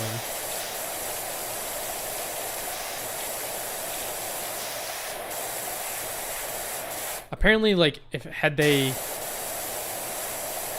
kept the barb in him, because I think it punctured his heart. Had they kept it in him, apparently he had a much higher chance of surviving. But their venom is pretty toxic, so it was a slim chance. Jellyfish are scary too, Loki. Yeah, jellyfish are, those will mess you up.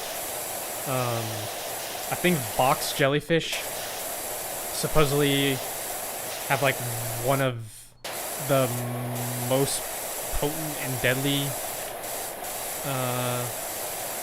venoms. Just another reason to not swim in the ocean. Yeah, I mean, it's not all bad. There's some pretty nice places that you can go. It's when you go into like the deep ocean and like open water that gets pretty scary. Like so deep that when you look down, all you see is black when you're underwater because of how deep it is. Like that's pretty scary. But like just on the beach, usually that's not too bad. I haven't mentioned one good thing about swimming in the ocean. I mean, when we went to Egypt, and there's a place called the Blue Hole, and you can go scuba diving and snorkeling in it. And there's a coral reef there, and there's a hole in the coral reef. And it's a pretty big one, and it's why they call it the Blue Hole, where you can swim down and like you're literally in the middle of the coral reef and you can see all the wildlife. That was pretty cool. I mean, like we like literally swam next to some fish. If you get nervous about like things like nibbling on you, like little tiny fish like trying to like nibble, then it's not the best, but it was pretty cool to see all the wildlife that was there. Recent shark attacks over the last couple. Egypt has also had some recent shark attacks over the last couple of years, so yeah. I mean, so does Florida though. Like even Florida has shark attacks. Then again, Florida has a lot going on with it. Between the gators, the jellyfish.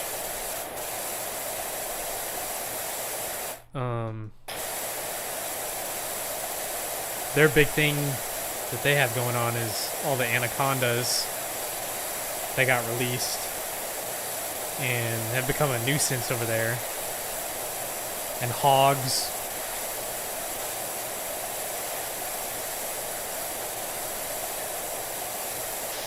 Not as bad as Australia, but it's up there. When I'm rich, I'm going to research those jellyfish that don't die unless they're eaten or diseased. That life cycle just resets back and forth from polyp to adult. Secret immortality. Yeah. Yeah, it's actually pretty crazy. There's a few different animals out there. Jellyfish being one of them. But like, I'm sure somebody's been doing that research for a long time. There was a series on Netflix that was talking about death, and there's a guy, he's like another wealthy guy that owns a company, a research company or whatever it is, and he's been trying to figure out how to essentially like become immortal.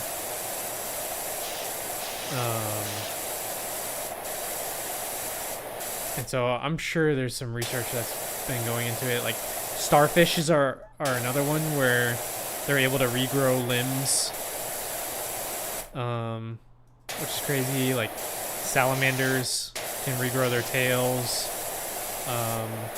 There's a couple species of worms, I think, that like you can literally cut in half and they'll completely grow back.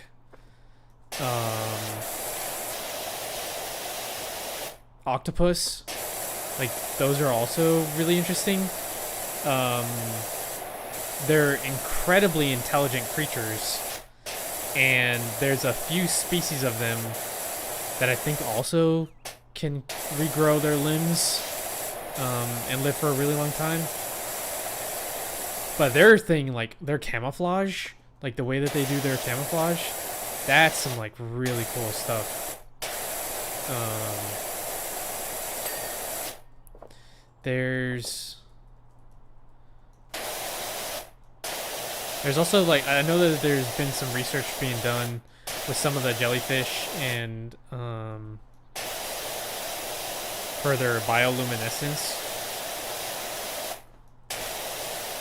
because there's some really cool jellyfish out there.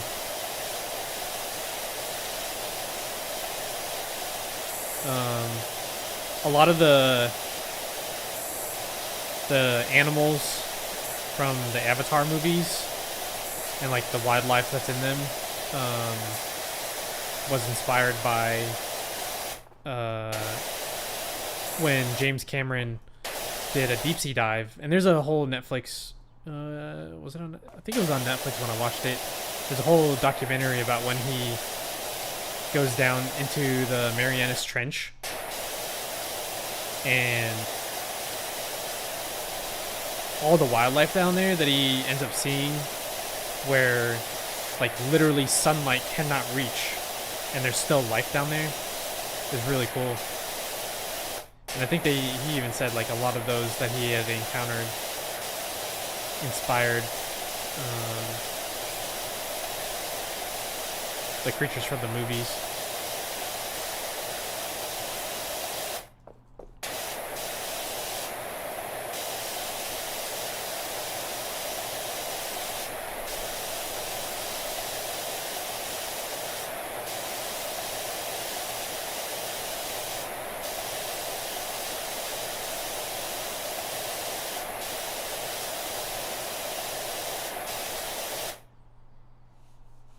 Anglerfish are crazy. Imagine a light hat on your forehead. Yeah. Yeah, They're pretty creepy too. Like, probably one of the last things that you want to run into down there. But what's even more crazy are the giant squid. I remember watching something growing up where they were trying to track down some of the giant squid. Allegedly, there was some that had washed up on beaches that were like massive. But they're incredibly rare.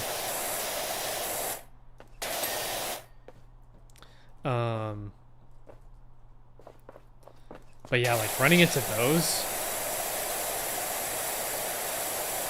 like those would probably freak me out quite a bit.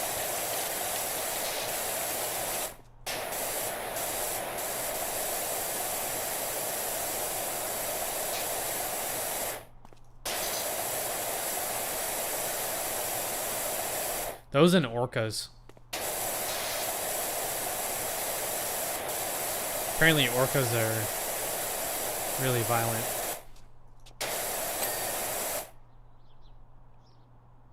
Giant spider crabs.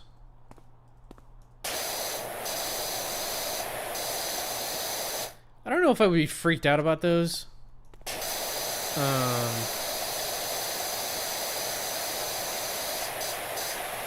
There are some that get really large.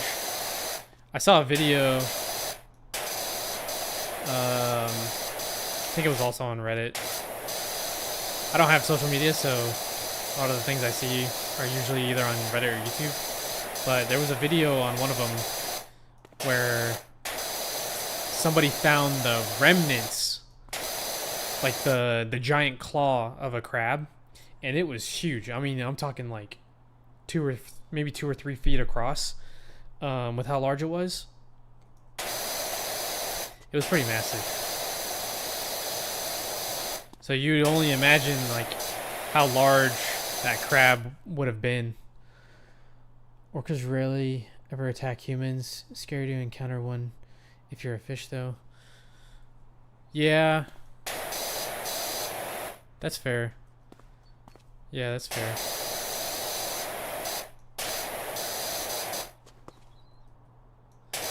I think I was... Wasn't there like a pack of orcas that recently like were attacking like ships or something? I want to say I read something about that.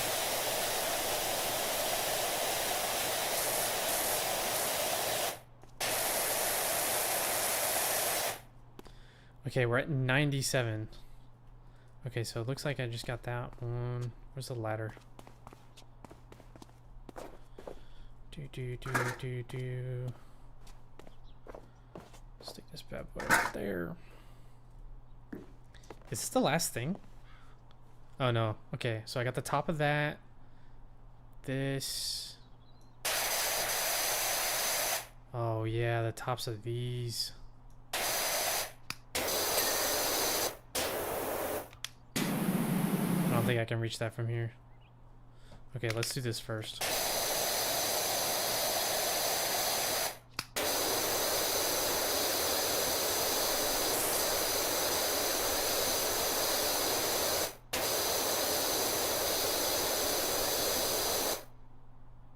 Yes, they've been flipping small ships. That's insane. Well, they're also not small. Like, orcas are actually really large.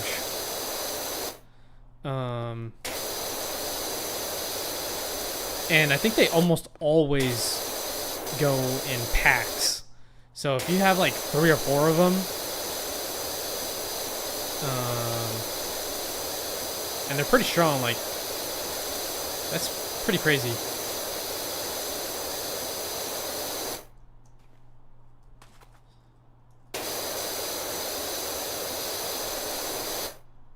Every time I think of orcas, though, I always think about the movie Free Willy. my screenwriting instructor, when I did my thesis, I think she actually had written the third one, which was pretty cool.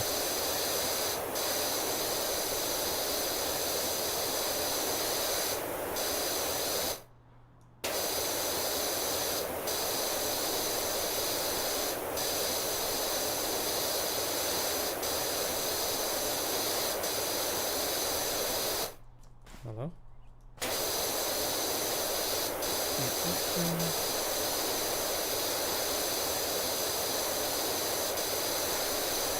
Okay, what am I missing?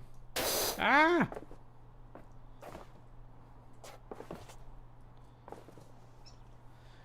There was an all-white orca spotted in Monterey back in October. Oh, that's pretty cool. An all-white orca. I imagine that's probably incredibly rare. Was it an albino orca? Or is it that they can actually be all white and it's just a pretty rare occurrence?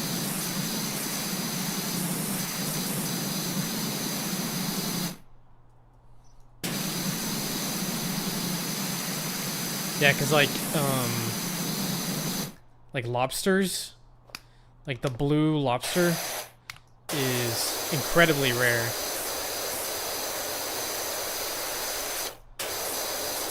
But is not considered like an albino. I think is a very specific designation. It's just a really rare occurrence. Okay, that's what I was thinking. That's pretty cool.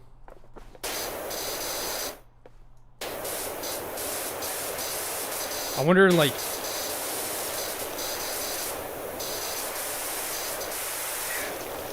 within how many orcas its name is Frosty. That's pretty cute, actually. I wonder, like, one in how many orcas can be white. Because I think with, like, the blue lobster, it's like a crazy number. It's like 1 out of every, like, million or something nuts. Okay, this is getting annoying. Okay, cool. Okay, wait, so I did this one.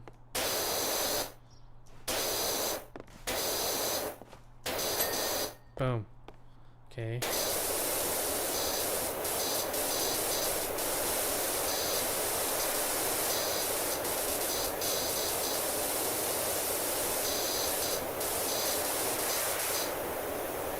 I wonder if this whole thing is one piece.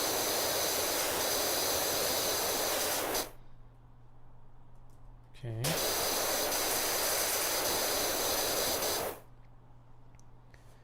Largest squid ever found was 59 feet long and weighed almost a metric ton.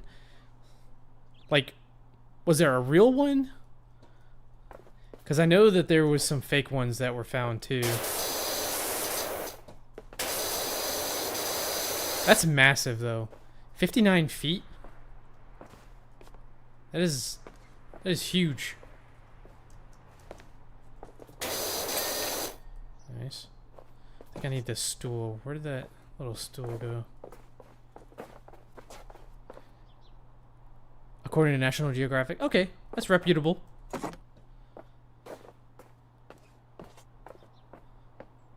Wow, 59 feet. That's... like... that's crazy. Does that include the length with the... like the tentacles? Or is that the length of the body? Like the main body? Wait, what was I doing? Oh no, I need the ladder.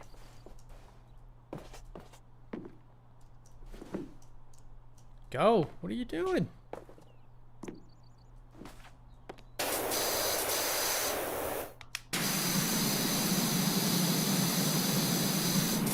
I think this is literally the last section right here.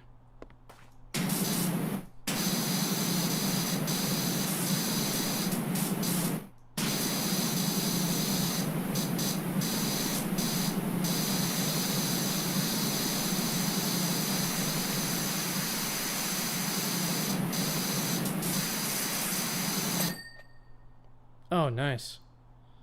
Okay, wait, what am I missing? Oh yeah, the outline. Okay, let's do this real quick.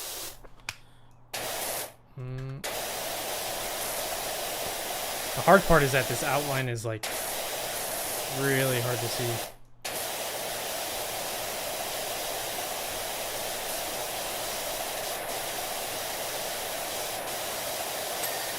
Oh, nice. Okay, what am I missing? I think that's done. Oh. Oh, it's these.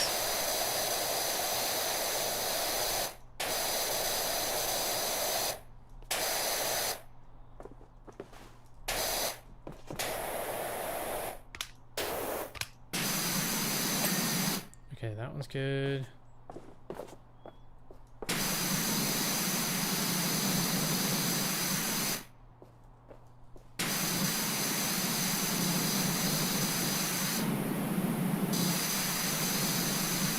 I think I have to go up there.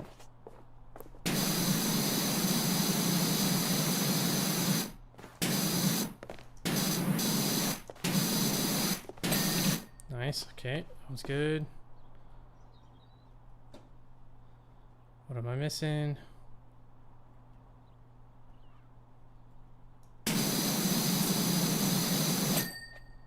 Okay, that was good.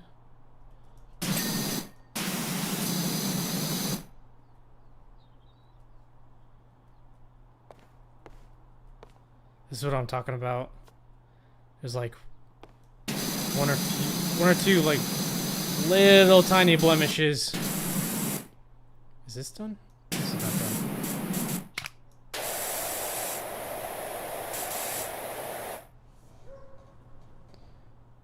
done. I think it's to the end of the tentacles. Oh, okay. Oh, okay, that makes sense then. Yeah. That's still really large.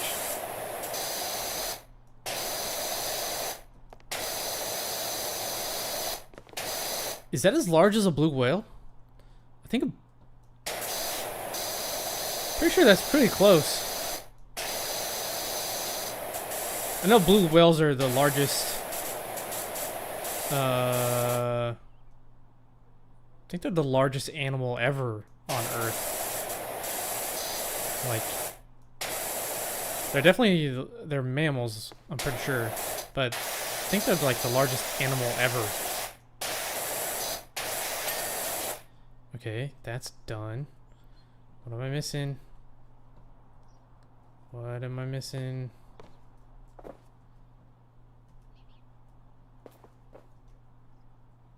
Oh, the floor.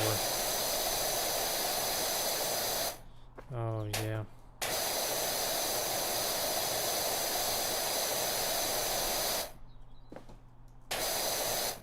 Oh, these seams are so annoying.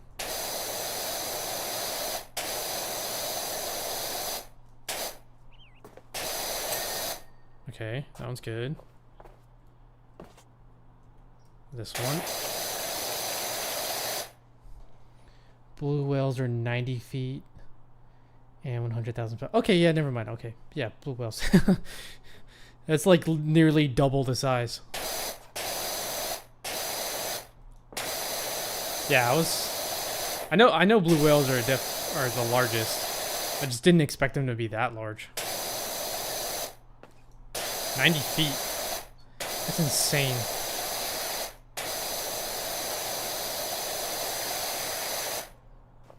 This thing's still not done? Oh yeah. Okay, there's that one. Boom. Okay. No. Is this one done? I think that's done. I think that one's done. I know we did the slide. What are we missing? Ugh, another one of those.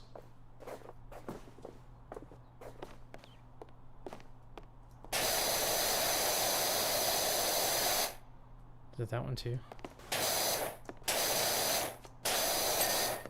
Okay. What else? What else? Wait, let's see. Is it Q? Escape? Okay, so we did the climbing pole guards. The roundabout seat and slide platform. Okay. The roundabout seat. Is that this thing? Oh yeah. There we go.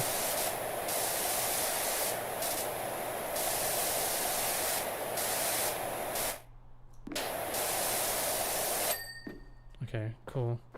The slide platform.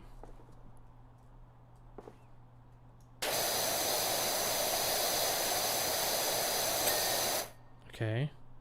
And then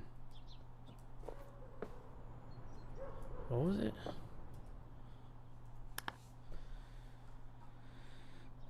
Climbing pole guards. The tic-tac-toe dice. Oh, okay, I missed one of those. Tower lower walls. Missed 2 of those. And tower support strut. Okay. The tic-tac-toe, where was that? Okay. Which one of you did I miss? Oh, okay. Never mind. It's probably the tops. How do I even get that? That's 1. I think that might have been all of those. The tower support struts? Is that this thing?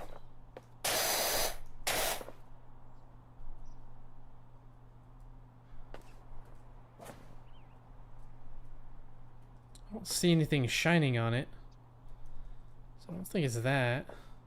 And then the climbing pole.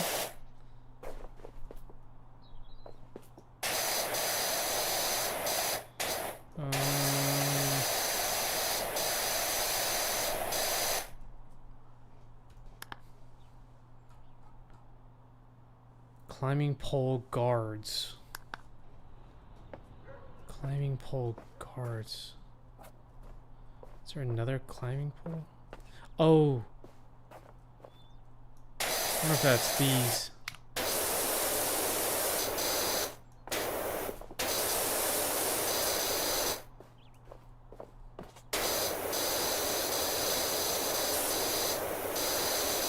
I don't see anything clicking.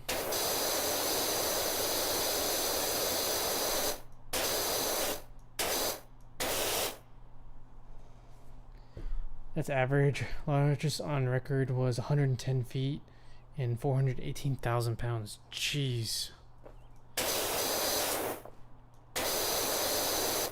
That's it's pretty big.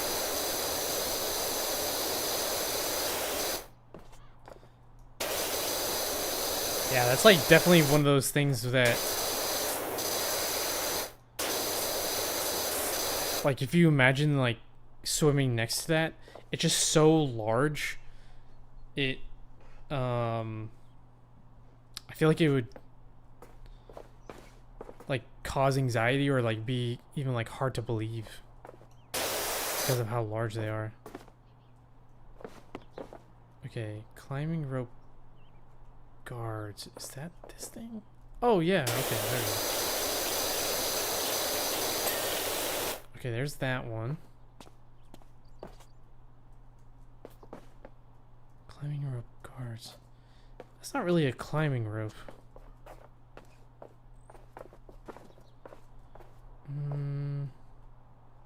Oh man, come on. We're so close.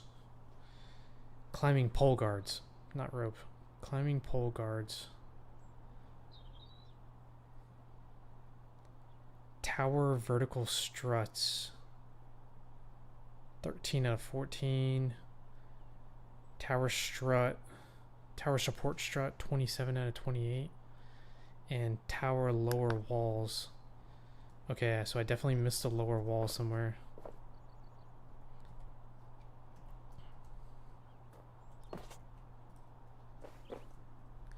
problem is that once you get to a certain point, they're all so clean it's hard to tell unless you get the flashing. Just saw a thing that I read it that said, wait, what?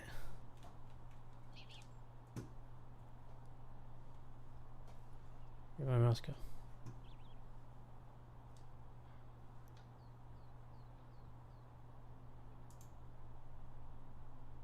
That's so saw a thing I read it that's 75 hours. Wow. That's kind of crazy. Like, how would 75 orcas even be in the same place? Like, you would think that they would be really territorial. Oh, there we go. That's kind of crazy. It's actually, I think, a little bit more crazy that it would take 75 of them to take out a blue whale, because they actually have pretty large teeth.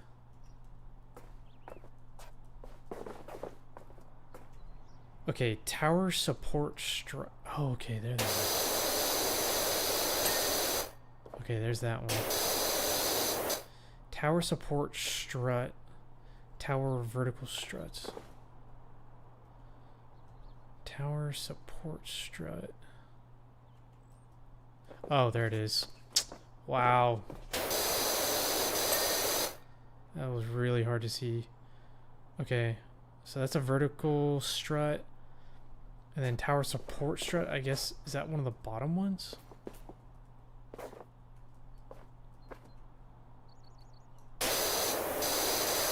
I'm just gonna start blasting. Hopefully I get a ping somewhere. It has to be one of these big ones.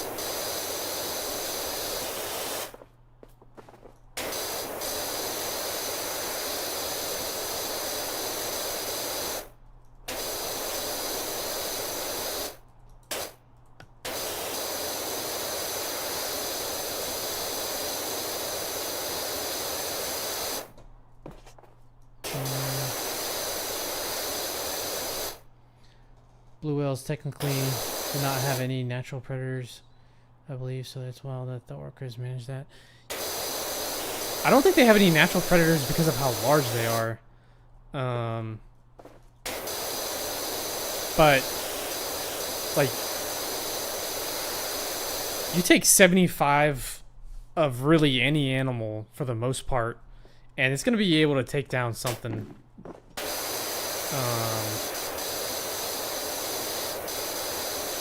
And, like, again, like, orcas are not small creatures. So, 75 of them is pretty crazy.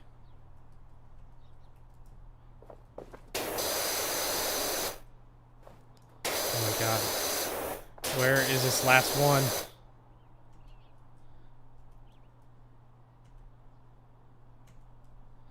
This is what I was talking about, like, I guarantee you it's just like a little tiny little speck. A little smidgen that's left.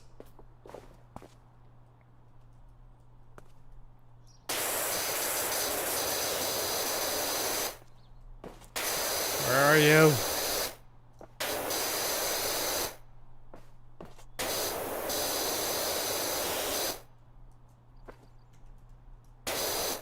If you guys see anything like golden shiny anywhere, let me know. I do want to try and still get some Minecraft in, at least for a little tiny bit. I want to test it to make sure that it ends up working. But where is this last one?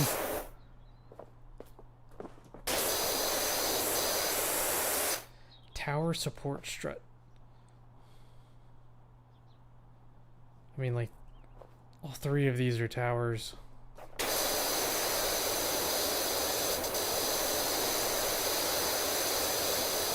Unless it's like one of the red ones.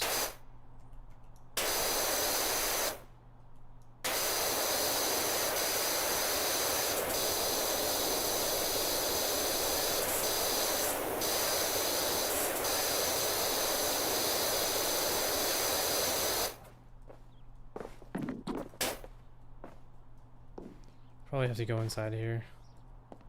Sure, I missed something.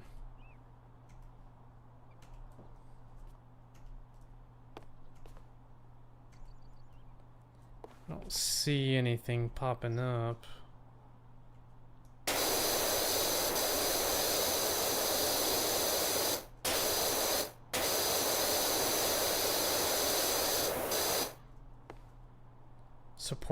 So I think it has to be one of these red ones because it called these vertical struts. So it has to be one of the ones that go horizontal.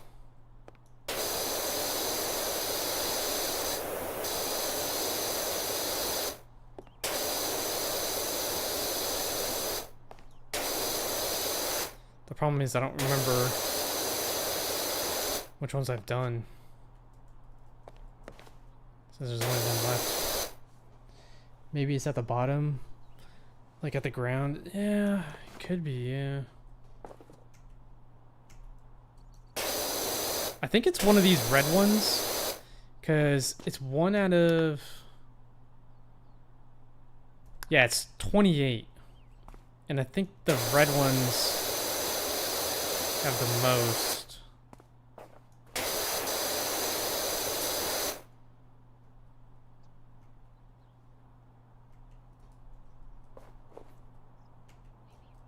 I don't see... If you see anything gold shining, let me know. I'm pressing tab as I go through these.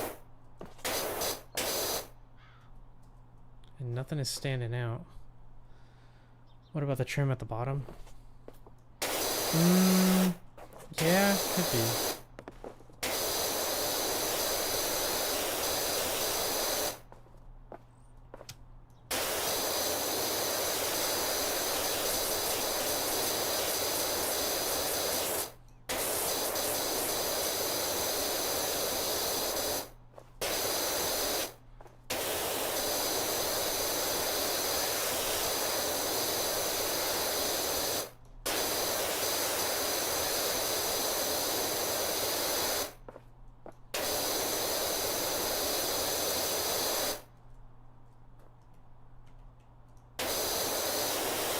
Nothing's shining so far.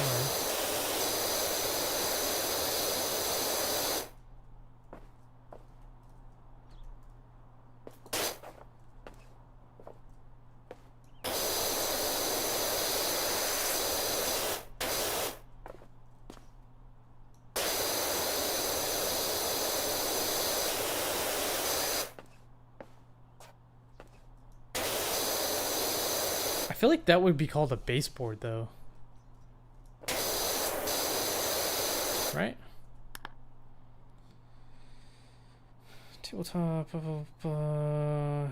Roundabout, climber rope, bench bin, green floor, large floor.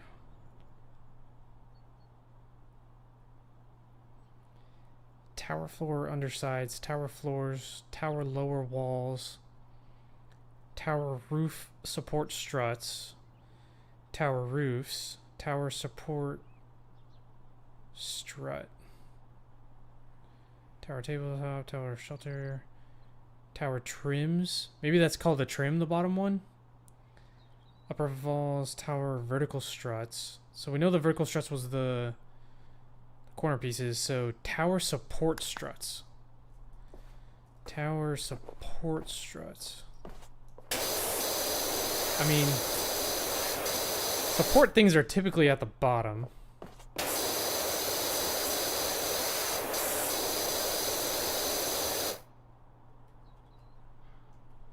come on, where are you? Where are you? Where are you? And I'm so soft. Is that it? No. cannot sleep tonight. Oh my god.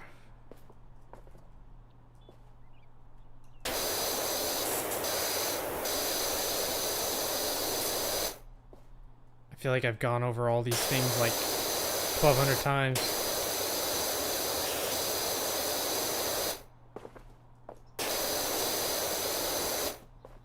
This is where, like, the game gets really, really, like, OCD. Like, obviously, like, I could definitely end it, but we're so close.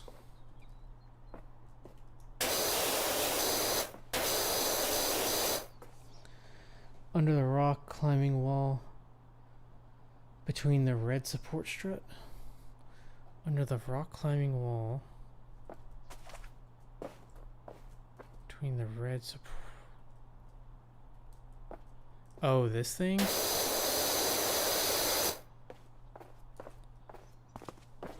thought we did that one.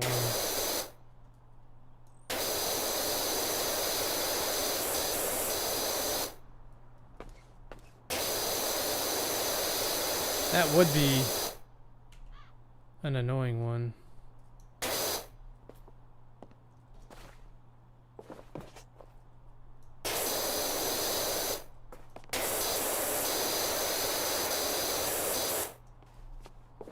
I don't see anything like shining. So usually when it's dirty, if you press tab, you can see it shine like gold where it's still dirty.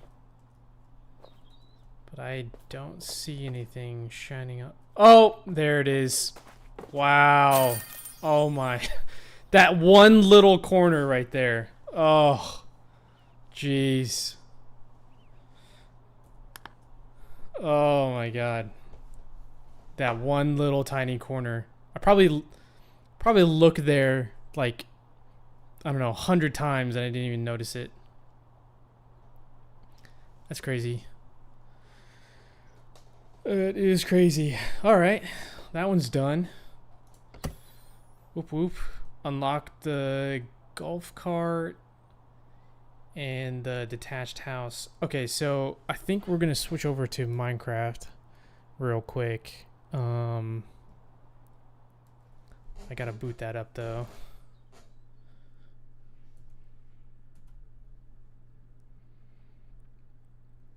Do.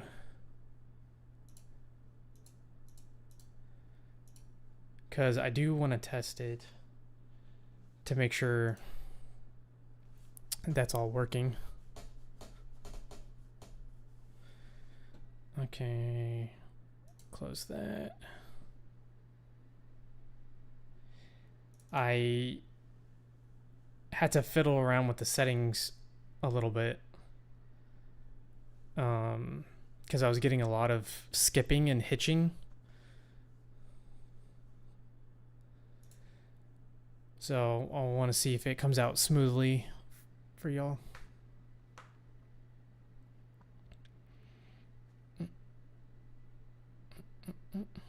And the nice thing is that Minecraft has music, because that's like the one thing about the PowerWash Sims, that it doesn't have any music,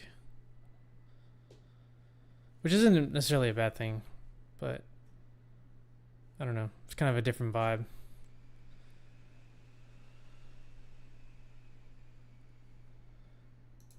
Okay.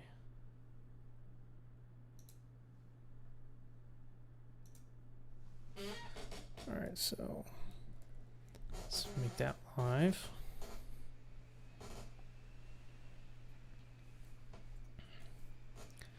So I ended up gonna be doing the hardcore attempts trying to beat the game, because I've never actually beaten Minecraft. I usually just like kind of like messed around in it, but I haven't actually attempted like a full-on playthrough. So gonna try a hardcore attempt playthrough of it, and as a first spawn, like this is the first biome that I spawned in, which is absolutely terrible. So I'm gonna try and remember the counter, but I expect to die fairly quickly on this one, considering I'm already running out of food. I had to walk around and test it a little bit.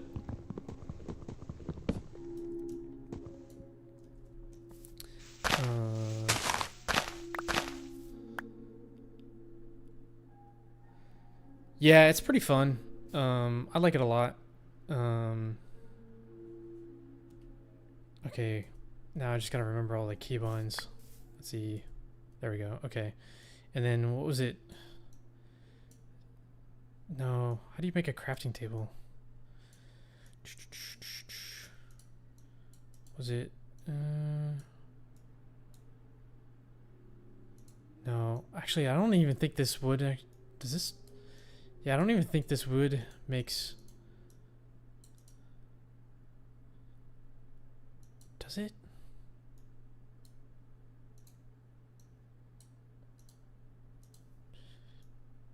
It's been a minute since I played.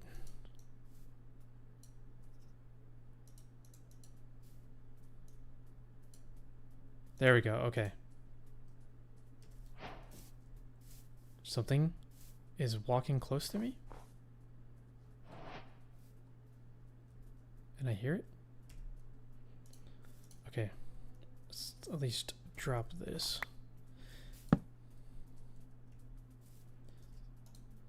Okay, and then... what was it? Oh no, I need to make sticks, right?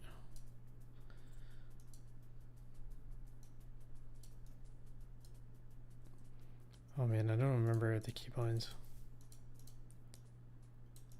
Let's do... And then boom. That makes that. And then... What was a sword? That's a shovel. That was a scythe. Can't remember what a sword was.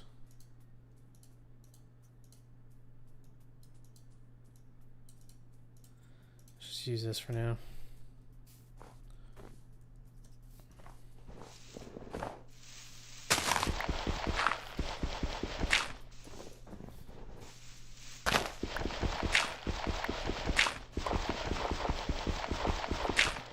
Yeah, like, this biome is absolutely terrible because there's not a lot of trees around.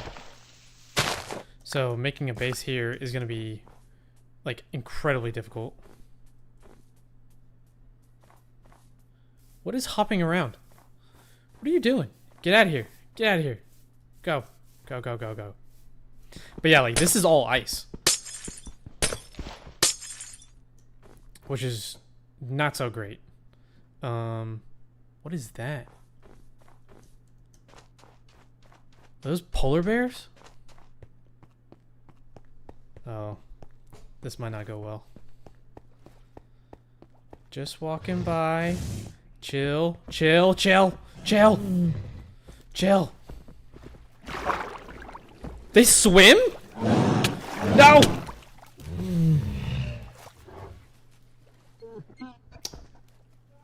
All right, well.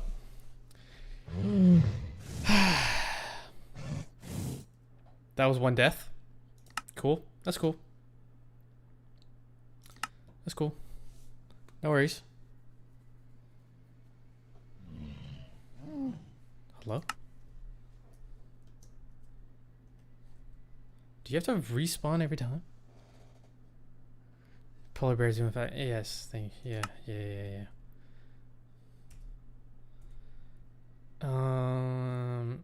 Okay, so this is good to know. I think I have to... Do I have to make one every single time?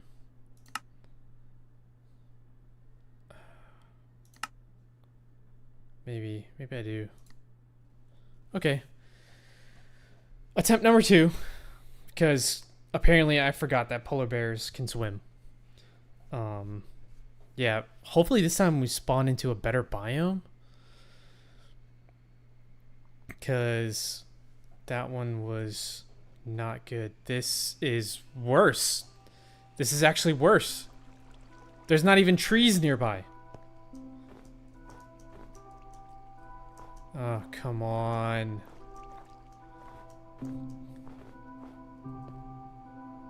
Are you kidding me? I can't even make weapons out of this. Come on.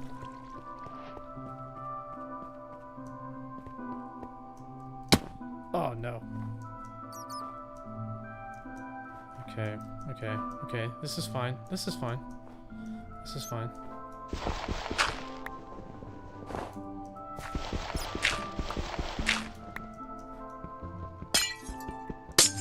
Yeah, this is literally just ice. I can't do anything with this. Ideally, you want, like, a biome with a lot of trees. And, like, kind of like a valley where there's cows and chickens nearby, because then you can quickly make food. But out here, yeah, like, there's literally nothing. And I think, let's see, what's the keybind for map?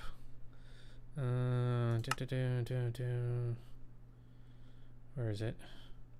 Controls, keybinds. Where's the... Oh, you know what? I don't think there is a map in the hardcore version. Oh, great. Okay. Great. Great. Yeah, and ideally you would have like a small village nearby where you can grab a bed so you can create a respawn point.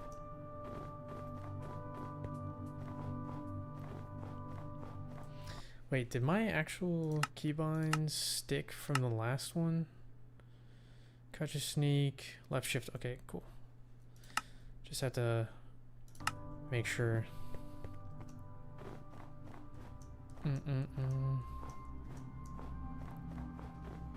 Yeah, I actually had to lower the graphics because it was dropping too many frames. Okay, there's some trees over there.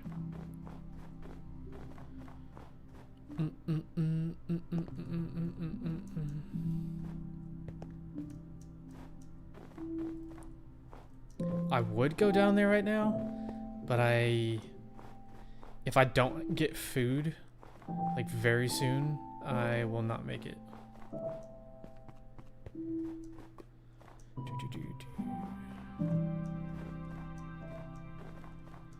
That's the other thing I need to do. I need to make a death counter in OBS. Okay, trees. Nice. I like trees.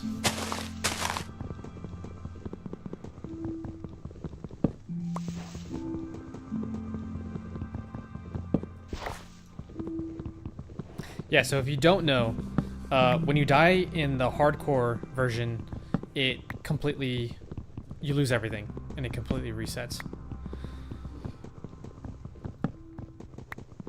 Although I need to double check. I thought you didn't have to create a new world every time. But I'll need to double check that. And then let's see. Do I have to do more of those? Does this only make... I forgot literally all the recipes. Just do that. Come on. Give me that. I need to make planks. That's right. I don't think I have enough wood to make planks. Oh, yeah. No, I do. Okay. Oh. Oh. Easy. So I need more planks. Let's just do all planks. Get some sticks. Boom. Okay.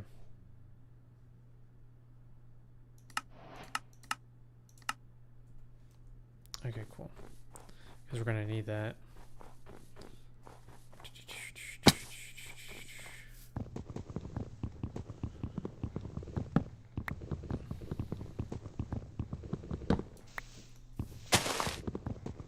So Minecraft will be a much different vibe than PowerWash Sim.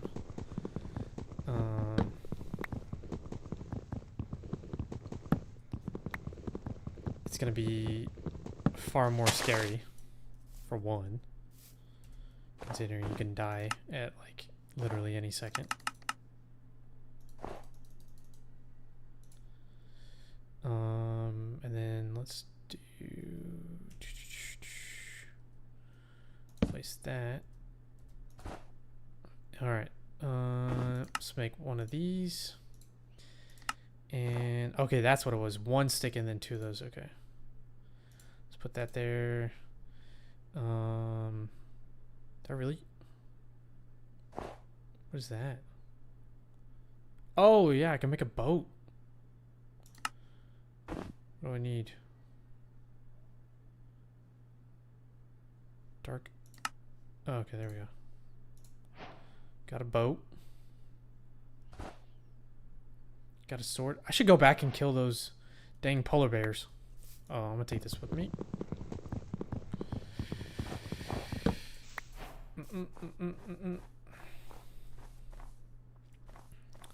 Okay. Now I can go get some chickens.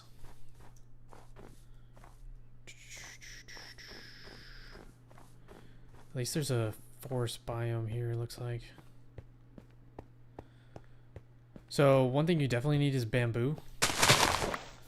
Because you need bamboo to make paper, and you need paper to make books, and then you need books to make shelves, and you need the shelves to make a enchanting table. And you definitely need enchanted weapons to take on the Ender Dragon. But ideally we would find an enchanting table and not have to build all that. Wow. I don't even know where we're going to set up a base or anything at all, because there are no animals over here.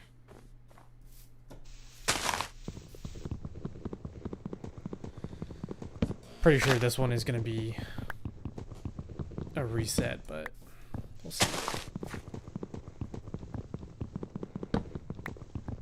I could dig down and try and find some iron and coal, because then I can get torches.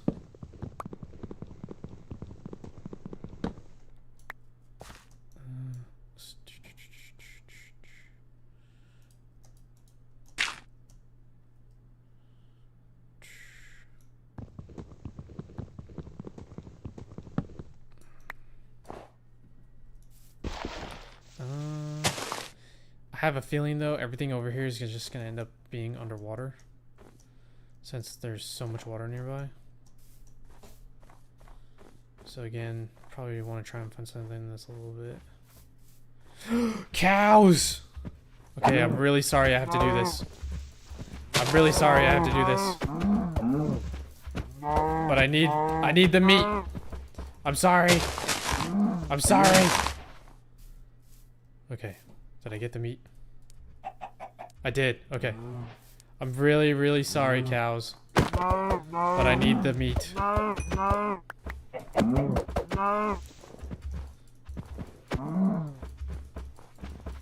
I'm sorry. We need the meat. Poor cow. I know. Like, I don't even know if we'll... Did I just hear a chicken? I'm pretty sure I just heard a chicken. Where are you? But you, like, if you don't have meat, then you can't get your health back. What was that? Okay, it was a cow. Thought it was another polar bear. Come back here. Okay. Okay, so the nice thing is got 6 leather and raw beef. So I need coal now. So I can cook the beef. Let's see if we can find some. Here's some sheep.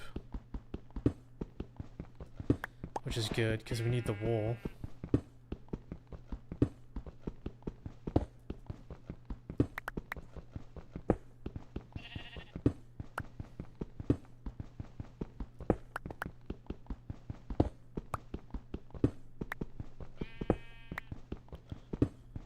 We really need some coal. Usually it's not that deep though. You can even find some on the surface sometimes. Just give me some coal. I'm pretty sure this pickaxe is gonna end up breaking before I even find any. Oh, I could make a stone pickaxe actually. Now why don't I just do that?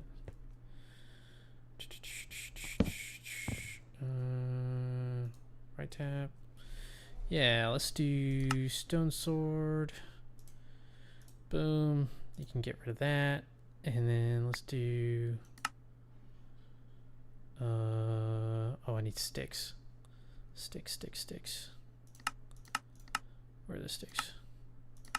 Boom. And then let's do stone pickaxe. Get rid of that one. Get rid of that one. Stop it. Go. Whatever. Yeah, because nighttime is not good in Minecraft. We should be fine. But if you don't have any torches or flames, then you can end up spawning a creeper. Which would not be good.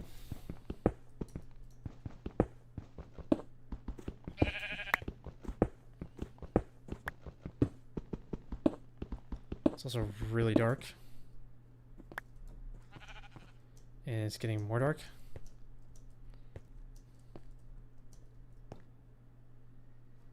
So you can eat the raw beef. But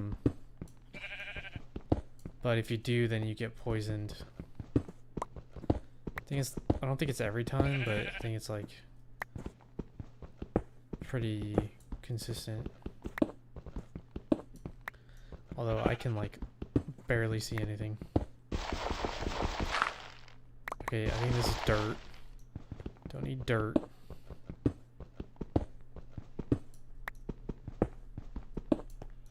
Need coal.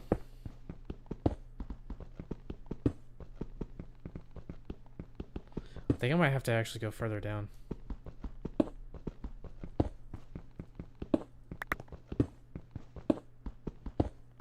I should go take on those polar bears again.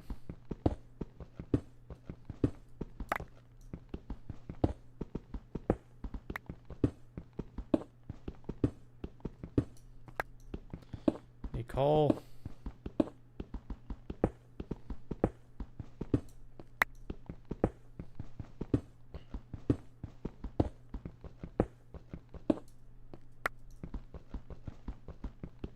And unfortunately, I can't reset the day because you need a bed to reset the day so that we can get daylight.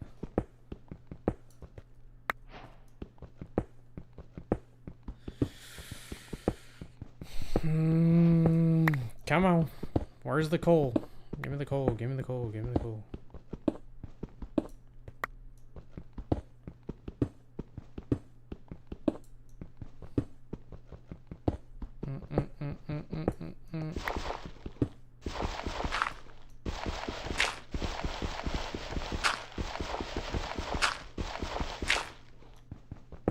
Still dirt.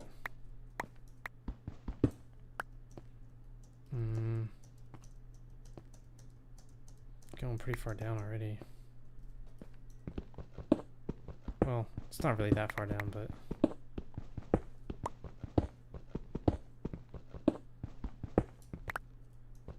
Would have expected to find some coal already. It's not that rare. Should I access the uncensored library in Minecraft? I don't... Oh no, my stone pickaxe.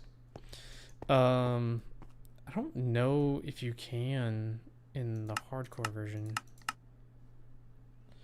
Oh, do I need more? Isn't a stick just that? Yeah, give me more of those.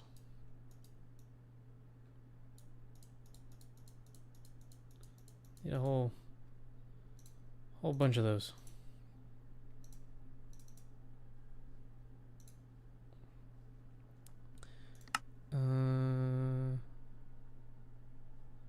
Stick and stone. Oh wait, no, I'm not even using the crafting table. There we go. 1, 2. Whole bunch of different wood now.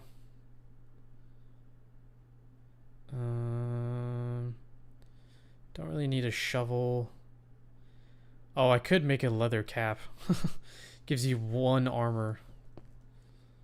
Nah. It's not even worth it. Oh. There's some creepy music. Why is there creepy music? I actually cannot believe that there's not any coal right now. It is not this hard to find usually.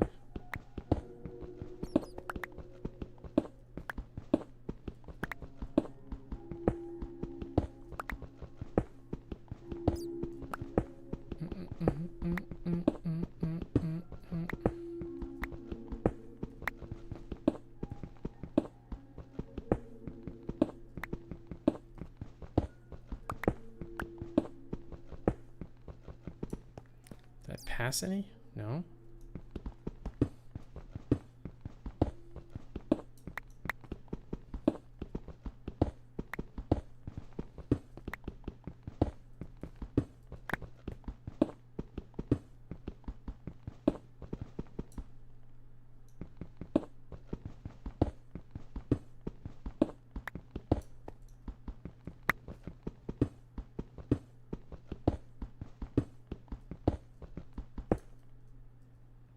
No, that's not it.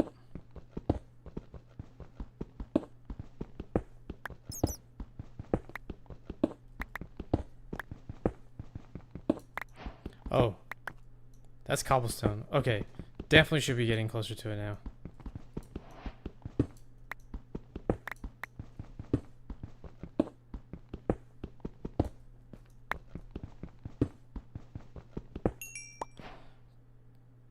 Is that cool? Did I find it? Yes! There we go. Okay, here we go. Boom. Boom. Boom. Okay, now we can at least make torches. And I think you don't even need... Yeah, there we go. Boom. Boom.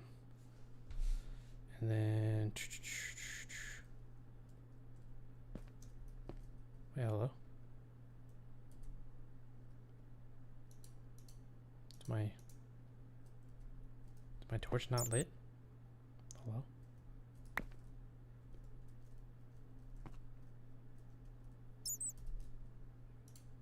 Am I missing something?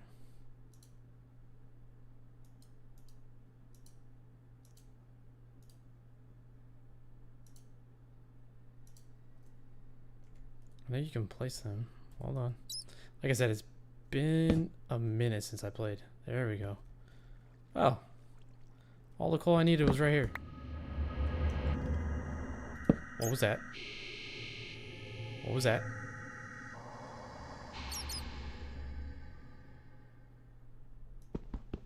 I don't even want to know what that was. Don't want to know what the creepy sound on the wall was. Okay, what's nice is that with the coal now, I can actually cook the meat. Because you can make a stone furnace with all the cobblestone that we have.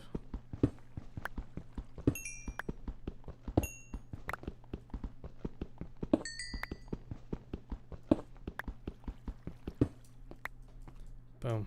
Okay. What I'm not understanding is, do I have to...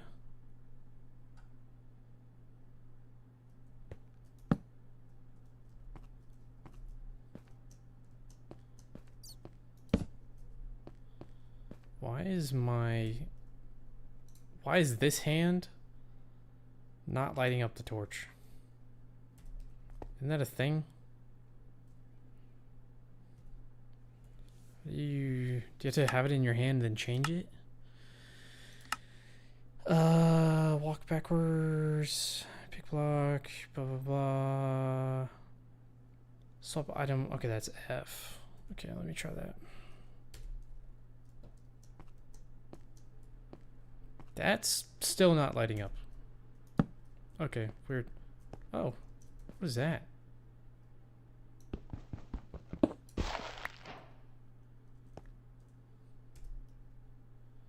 What is that? Oh, copper. Oh, okay. I didn't think copper was in the hardcore of Minecraft.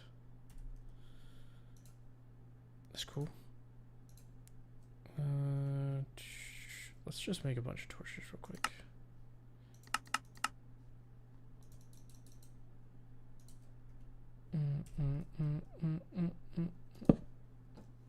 Let's do that there. And then, all right, so we need to make a furnace real quick.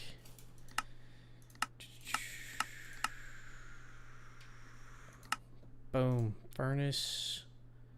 Place that, let's move that there. Can make a smoker. Might as well make a chest while we have it. I think this might end up becoming a pseudo base for now. Stick that in there. Stick that in there. I don't need the dirt. Place the furnace, and then in the furnace, put that. Boom! Making food already. Making food. Oh. Okay, so now the objective would be to get iron, because you need iron for mining diamonds.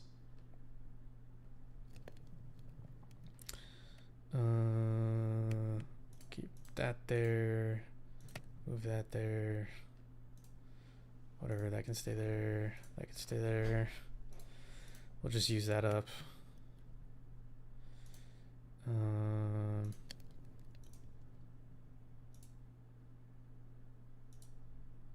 Yeah, whatever, we can do that. Do that. I definitely don't need all these, but whatever. Let's do that. I might actually just make another crafting table to keep in the inventory so I don't have to go back every time. Boom, food.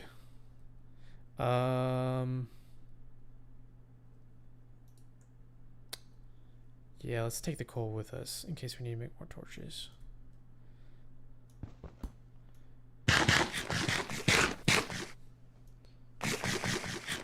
Are there oceans in this variation? In this version? Oh yeah, yeah, definitely. Yeah, like the biome that I spawned in, like beneath the ice is all ocean. I need more torches.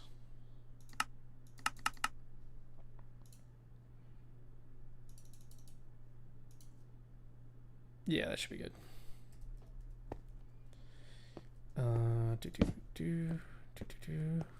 don't know why the offhand thing wasn't working though. That was weird. Normally that's fine. Yeah, oceans really suck though until you level up quite a bit. I don't know if in this version you can get the breathing underwater.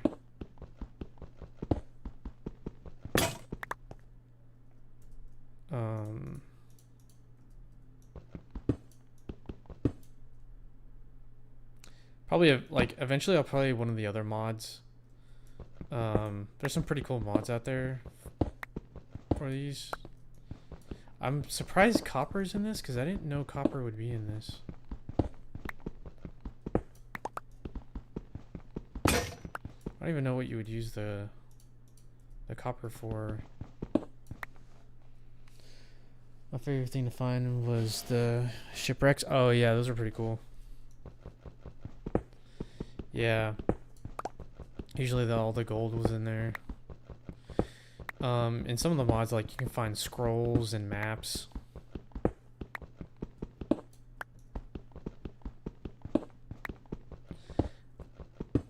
I'm honestly just mining this copper for the levels because I don't even remember what you would use this for.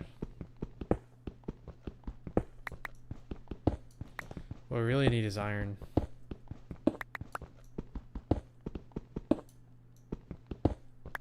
Oh, I guess you can make copper armor.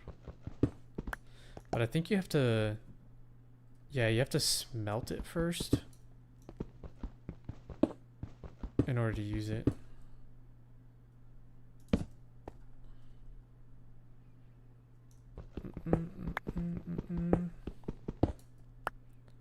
Oh, are we in a cave? Oh, no way. Already found a cave? The first time I ever played Minecraft, I got so lost. I legitimately had to dig myself out because I got completely lost. Oh. I think I heard a skeleton. Hopefully we can find some iron just laying about. I don't see any though.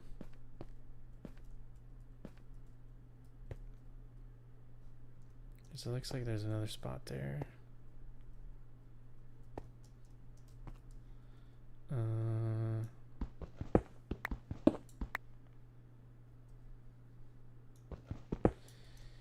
Yeah, it's not a super difficult game to understand. And you can look up all the recipes and stuff. And there's like a whole wiki just on Minecraft. Like it's got everything in it. I do need to look up some of the stuff on there. Cause like to get the once you beat the Ender Dragon, to get the wings of Elytra, you have to find like certain, like you have to find a portal, and that one's pretty hard to find.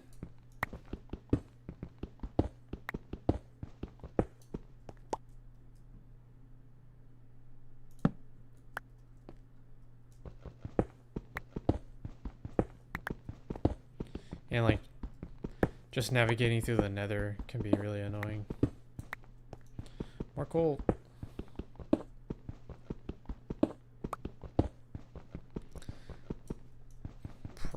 Ooh. No. Probably just gonna mine this and then honestly probably gonna call it for today because I do still have work in the morning.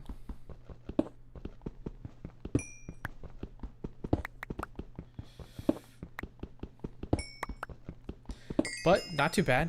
Got food, got coal. Just need to find iron and then can go.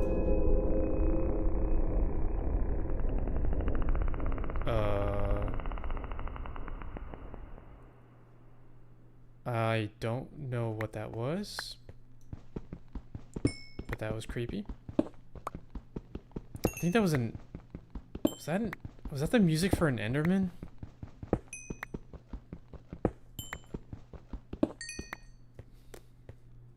Nice. Okay, cool. But yeah, so like once you get iron, you can start mining for diamonds, and then once you start getting diamonds, like really at that point, you're just beefing up your stats to go take on the Ender Dragon. Okay.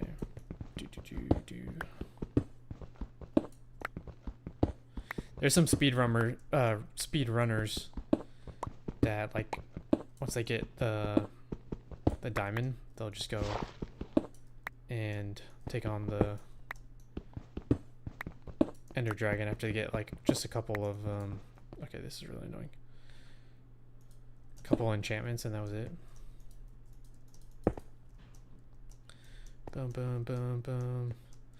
But we need to find also a bed. That's the other thing. Yeah, at least it's daytime. Okay. Okay, probably gonna call it there so I can head off to bed, but at least everything's working. And I'll be able to double check the stream quality to see how it looks for the Minecraft portion of it. See if I need to lower the settings a little bit more so we can get some good clear and no frame drops and stuff. But that is gonna be it for this test stream. I think at this point, like, the stream didn't crash. I didn't see I upped the bitrate, so obviously the PC can handle it and the internet can handle it, so that all works. So probably gonna do an official stream. Like the next stream is gonna be the official one, I think, and should be good to go. And hopefully I have at least the first episode of the podcast up at that time, so that way I can advertise that out too on the other channel, Paranormal Debunked, which is linked in this main channel in over at the top. But thank you for watching. Thank you for obviously all the support from family, and yeah, I'll see you guys on the next one. And yeah, just be safe and take it easy. All right, see y'all next time.